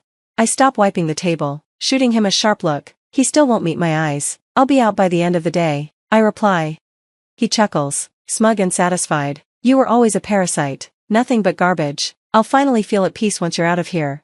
He probably believes that everything will return to normal once he's rid of me, completely unaware of how much his life has shifted over the years. My name is Grace, and I turned 40 this year. I've been married to William for several years, living here with his parents. We don't have children, never planned on it, and now we can't even if we wanted to. I realized that shortly after our wedding. I met William at a party. Looking back, if I'd known he was infertile from the start, I might have thought twice before marrying him, but I didn't find out until the night we signed our marriage papers. I can't have kids, he said, casually, as if it were a minor inconvenience. I remember feeling like the floor had dropped out from under me. We'd talked so many times about starting a family, imagining what our children would be like, even picking out names together, all of it, meaningless. To be fair, Maybe it wasn't entirely a lie. William probably did want kids, despite knowing it was impossible, but that, in itself, felt like the deepest betrayal. I had married him, believing we would build a life, a future, a family, together. In reality, I'd been deceived by the man I trusted most. Some women might have filed for divorce right then and there, but for me, it wasn't that simple. I had already promised to be part of this family, his parents included. They were the only parents we could claim. Telling them we were divorcing just a day into marriage was unthinkable. Still, the inevitable question from his family came, when are you having kids? So, we told them the truth, except, we put the blame on me. We said it was my fault we couldn't have children. The moment they found out, my father-in-law exploded. A woman who can't bear children is worthless, Charles spat, demanding I leave the house. From that day on, I became nothing more than a servant in his eyes. Since I moved in, I've never been treated with an ounce of respect. I eat alone in the kitchen, never joining them at the table. Even if I prepare a meal for the family, all I get are the scraps they leave behind. No matter how carefully I cook, how hard I try, my food is tossed aside. Charles would dump plates of food in the trash without tasting a bite. Looks disgusting, he'd sneer. Neither William nor his mother, Madison, said a word in my defense. It wasn't always this way. Before I came along, Charles took out his anger on Madison. Now, I'm the one who bears the brunt of it, and she seems grateful for the shift. Mom's been smiling more these days, William once remarked. It's no wonder, Charles has turned his attention from her to me. Around Charles, she keeps her head down, but with William, she seems lighter, even cheerful. Since learning we couldn't have children, Charles also insisted I pull my weight. If you can't be a proper woman, at least be useful around the house, he barked. It wasn't that I didn't want to work, on the contrary, I preferred it to staying under his roof. So, I worked, managed the household chores, and tried to be out of the house as much as possible. But no matter how hard I worked, I remained invisible at home, even as I exhausted myself doing everything for them. The only conversations during meals were the silent exchanges of contempt. I often wondered if they really enjoyed this cold, joyless routine, but I endured it, convincing myself I had no other choice. After all, I had no parents of my own, nowhere else to go. Divorce felt like an impossible burden. So, I played the part, the dutiful wife, the obliging daughter-in-law, even though inside, I was crumbling. I kept going, because what else was there to do? Then Charles demanded that I hand over all my earnings to support the household. I had planned to contribute some of my salary as living expenses, but all of it? That was absurd. What's the point of working if I have no control over my own money? But there was no room for argument. Charles's word was law. Protesting wouldn't change anything, and it was easier to comply than to face his wrath. It spared me the gloomy expressions of Madison and William, who had long accepted Charles's domination. At the root of all my problems in this marriage was Charles. Madison and William weren't the real issue. It was Charles who tormented and oppressed me. Madison used to manage the household finances, but that duty fell to me once I entered the family. Isn't this too much for Grace? Madison would occasionally suggest, only to be dismissed by Charles with a sharp, shut up. In his eyes, neither of us, neither Madison nor I, had any worth. To him, we were just women, and that meant we had no right to opinions. When I first took over the household finances, I was horrified. The disorganized, reckless spending was overwhelming, but over the years, I adjusted. Having one more breadwinner only made Charles more extravagant. It's for work, he'd claim as his late-night outings increased. Weekend getaways, once unheard of, became routine, just for the three of them. Of course, I was never invited on these trips. My role was purely that of a live-in servant, never a member of the family. Charles never let me forget my place, calling me a parasite or trash at every turn. In his mind, I was just an unpaid housekeeper, there to keep things running smoothly without costing him a penny. In my 20s and 30s, I'd found ways to cope, convincing myself that it was easier when he wasn't home. But now, as I approached 40, I couldn't tolerate his behavior any longer. The fear that once silenced me had vanished, and I started to push back. Naturally, Charles hated that. He grew more hostile, and the tension between us escalated. Conversations became rare, and when he did speak, it was only to insult me. I no longer held back either, snapping at him in return. The atmosphere at home grew unbearable, and eventually, he began demanding that I leave altogether, but I refused to be dismissed so easily. Where exactly do you expect me to go, Charles? You know I have no parents, I'd retort each time. His temper would flare, and more than once, I saw him slam his glass down in rage, shattering it. He's broken so many glasses that I've lost count. Why should I care where you go? He'd roar. A woman like you has no right to talk back to me. Madison and William would quietly leave the room, eager to avoid the storm. Once Charles reached that point, there was no calming him. You don't appreciate the privilege of staying under my roof. You're nothing but a parasite, he'd continue. His face flushed red with anger, sometimes even more so than when he was drunk. We've had this exact argument hundreds of times, circling around the same bitter insults. I was tired of being yelled at. Usually, I would cave and mutter an apology, "I'm sorry," but that day, something snapped. "You better stop saying things like that, Charles. You're not getting any younger. Maybe it's time to calm down," I shot back, my voice sharper than usual. Charles, caught off guard by my defiance, was livid. "Who do you think you're talking to? I'm the master of this house. A wife like you has no place expressing opinions."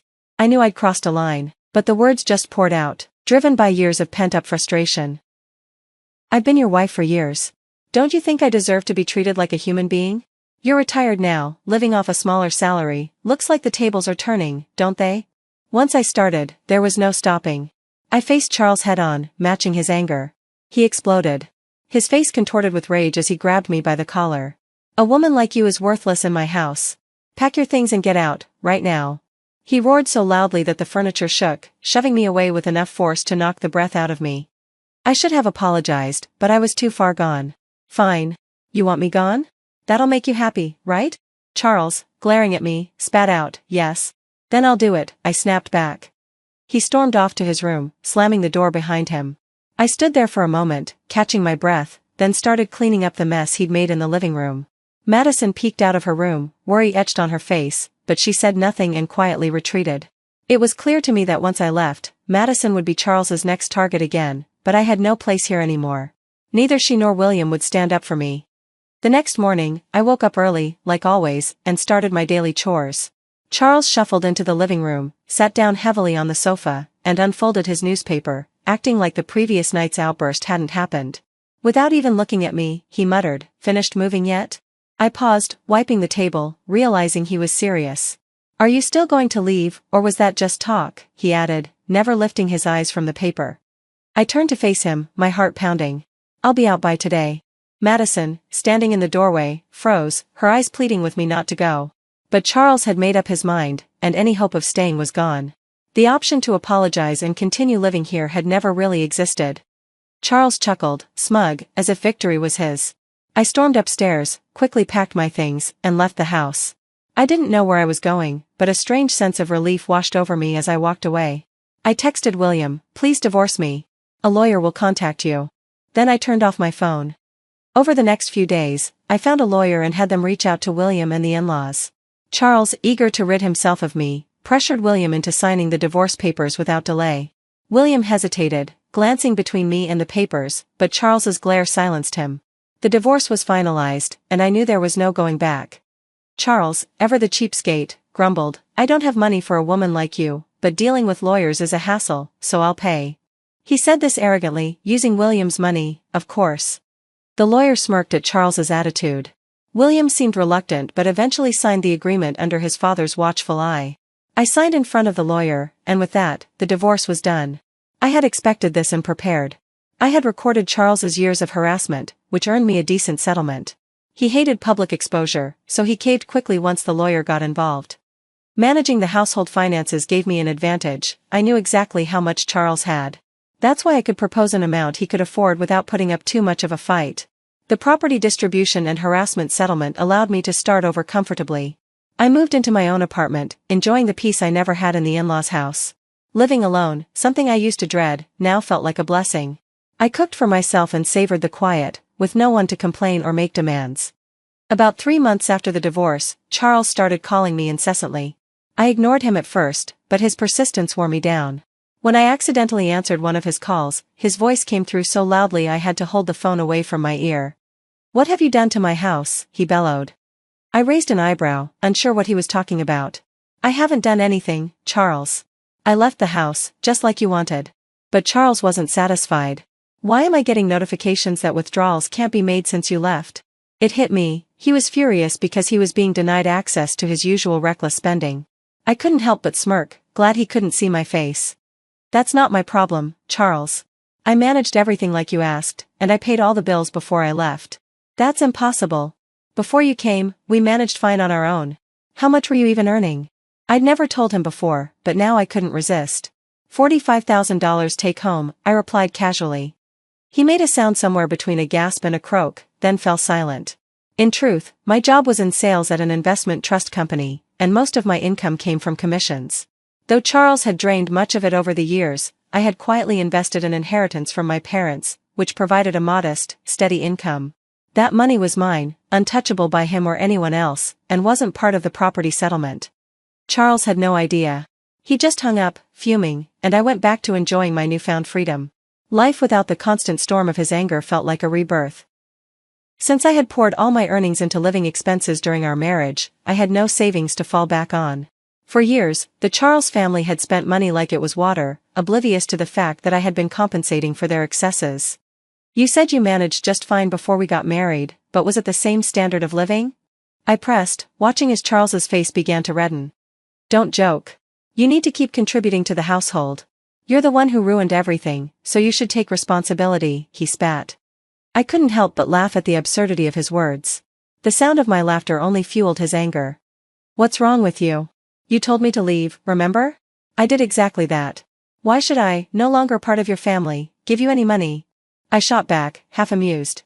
I heard something break on the other end, a clear sign that Charles was throwing yet another tantrum. The thought of him making a mess that I no longer had to clean up brought a smile to my face. Besides, we're strangers now, not family, not anything. So stop pretending we're still connected. Manage your own finances. I left you just enough to live, right? With that, I hung up, feeling a sense of liberation wash over me. I expected more calls, but none came. Maybe he was feeling remorseful, or perhaps he was just too ashamed to face me. What I later learned was that he couldn't make payments on his own and had started ordering William and Madison to borrow money from financial institutions to cover their costs. Payments were being made, but it only led to mounting debt. Unwilling to change their lifestyle, they continued living as if I were still there, maintaining the same extravagant standards. But living that way while struggling to meet regular payments was a recipe for disaster. Each month, they found themselves accruing more debt. I heard about their struggles when William contacted me, pathetically suggesting reconciliation. I'm cutting ties with Dad, he said, his voice a mixture of desperation and hope. Let's get back together. How could he say that now after he had never stood up for me against Charles's harassment? I had stayed with William, fully aware that we couldn't have children, but he had never once protected me. I had no intention of going back to him. If he felt suffocated by Charles, that was no longer my problem. I wished they would come to understand the consequences of their actions and suffer the fallout. Now, the in-laws were drowning in debt, unable to lower their standards of living. Charles had become a contract worker with a reduced salary, and both Madison and William had taken part-time jobs in security. It was a family affair, they were all feeling the strain, yet they refused to simplify their lifestyle. Where once I had desperately tried to protect William, I now focused solely on myself. At 40, I understood that having children might be a challenge, but I remained open to the possibility. Before the divorce, waking up each day felt like a burden, but now I woke up refreshed, filled with hope and anticipation for my new life. I looked forward to a brighter future, one I could shape for myself.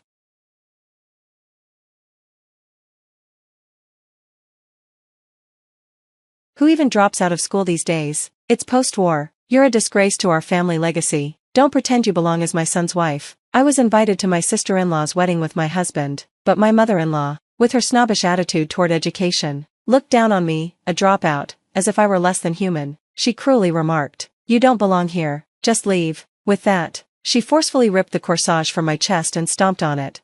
Little did she know that her harsh words would spark a major incident in our family later on. I'm a 28-year-old married woman now. My husband and I both work hard, and while my resume states dropout, I had my reasons for leaving school in 9th grade. Life took me to an international company, where I met my husband through mutual acquaintances, and we ended up marrying.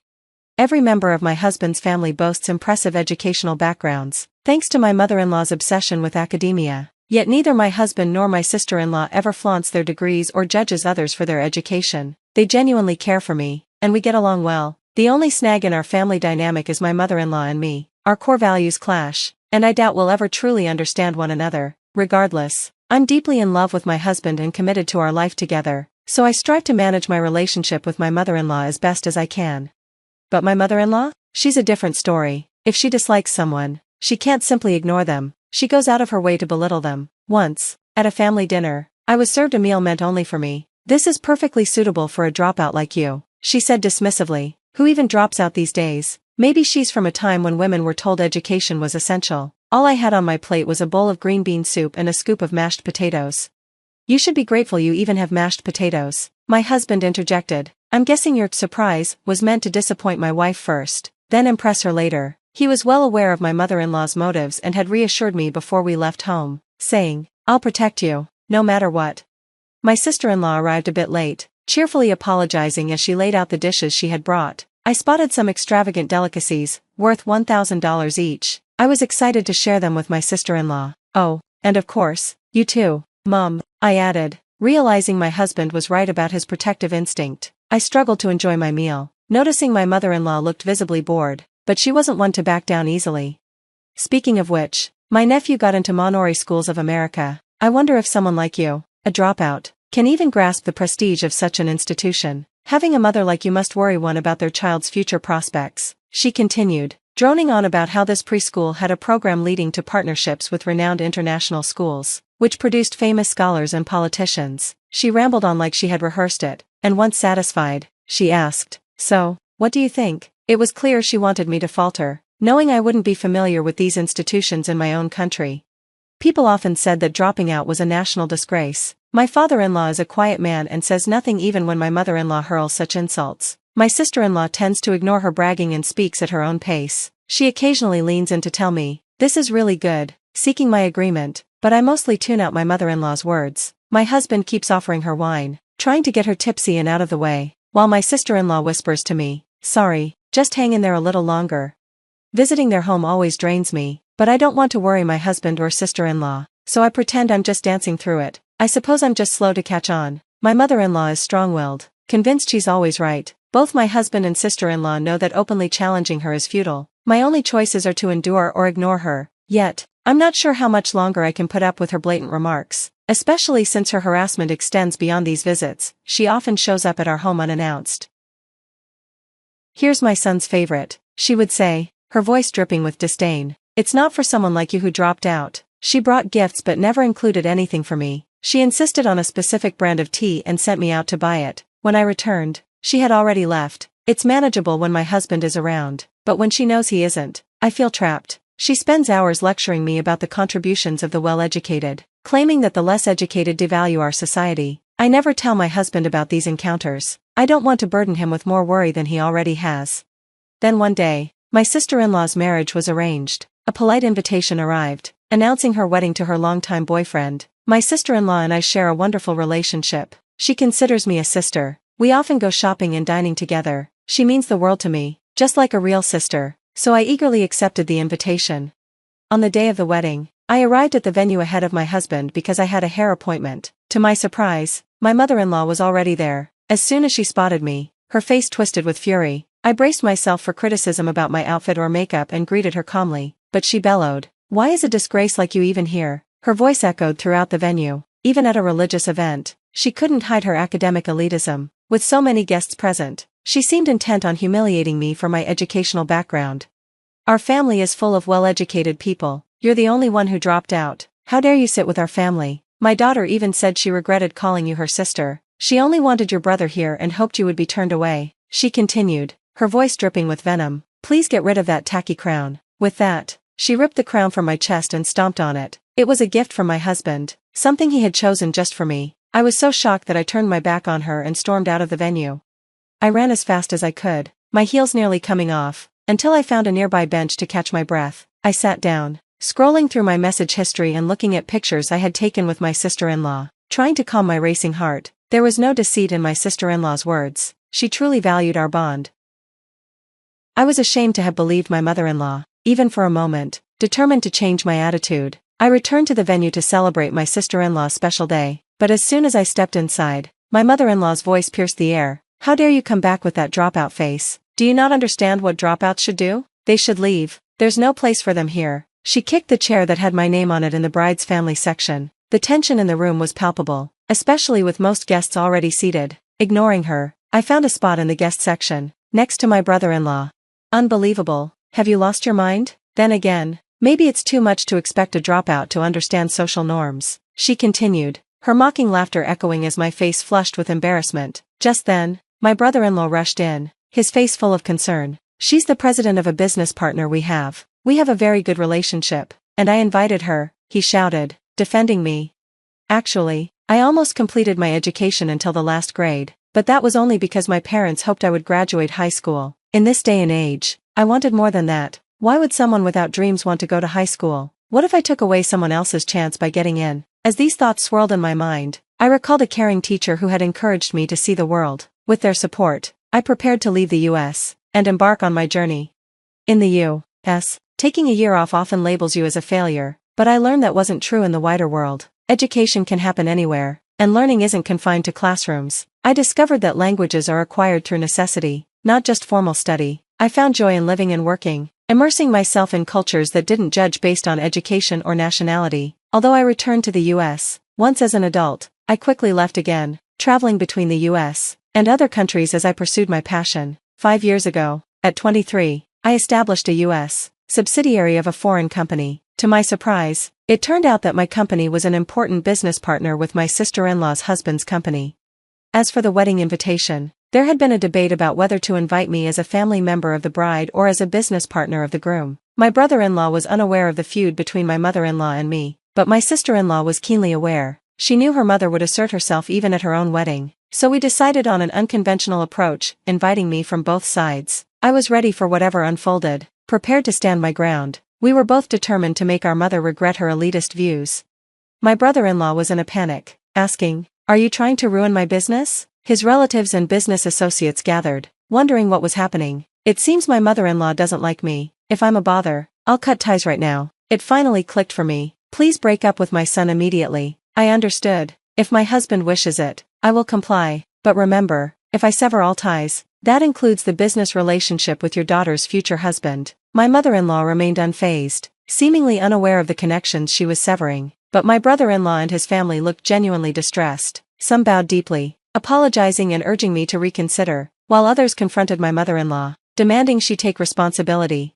Hearing the commotion, my sister-in-law arrived, furious when she learned what had transpired. I was exhausted from dealing with my mother-in-law's academic elitism, but I hadn't realized just how clueless she was about the business world. "No matter how educated you are, if you can't use that knowledge, you're just societal trash," she explained, emphasizing the consequences of losing major business partners. My brother-in-law vented, "Do you want to ruin the lives of hundreds of employees? Are you the Grim Reaper?" My sister-in-law added, "Your presence ruins any happiness. Leave and never show your face again." "I no longer consider you my mother," my husband declared. "I have no intention of leaving my wife. If anyone's cutting ties, it's me, with you." "Mom," he insisted, "she's not a part of this. Score her out." And just like that, my mother-in-law was thrown out of the venue. Despite the drama, my sister-in-law's wedding went smoothly. It was an unusual start to the festivities, but the ceremony itself was beautiful, and the joy was palpable. The newlyweds decided to postpone their honeymoon due to work commitments, but didn't hesitate to address my mother-in-law's behavior through a lawyer, formally severing ties. My husband and I also documented our decision to cut ties, including conditions that prohibited her from approaching or speaking to us, which our lawyer communicated.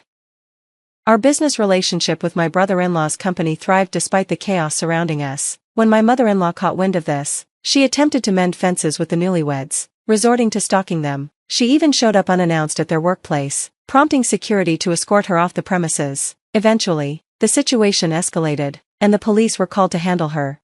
Meanwhile, my father-in-law, who had remained quiet until then, was quietly making plans of his own. Satisfied with witnessing his daughter's wedding, he resolved to file for divorce. When my mother-in-law finally returned home after a long absence, he sat her down, informed her of his decision, handed her some money, and firmly told her to leave. He had put up with her behavior, hoping for a change, but seeing how fed up his children were made him realize he could no longer tolerate her. Giving her that money was his final act of kindness, but she squandered it quickly. Despite her claims of being well-educated, she was utterly unprepared for the cost of living on her own. By the time she understood what it entailed, she found herself with little left and reportedly now lives alone in a rundown public housing unit. Not long after, my sister-in-law and I both found ourselves expecting. We decided to move closer to each other, drawn by the community support and welfare benefits available to us. Our family has grown closer than ever, united in our desire for our children to grow up freely, free from the discriminatory attitudes that had plagued our past. We have many hopes for their futures, but ultimately, our greatest wish is for them to be healthy. That's where our story stands for now. My father-in-law visits us from time to time, checking in on how we're doing. With the family structure transformed, each day feels perfect, filled with joy and happiness.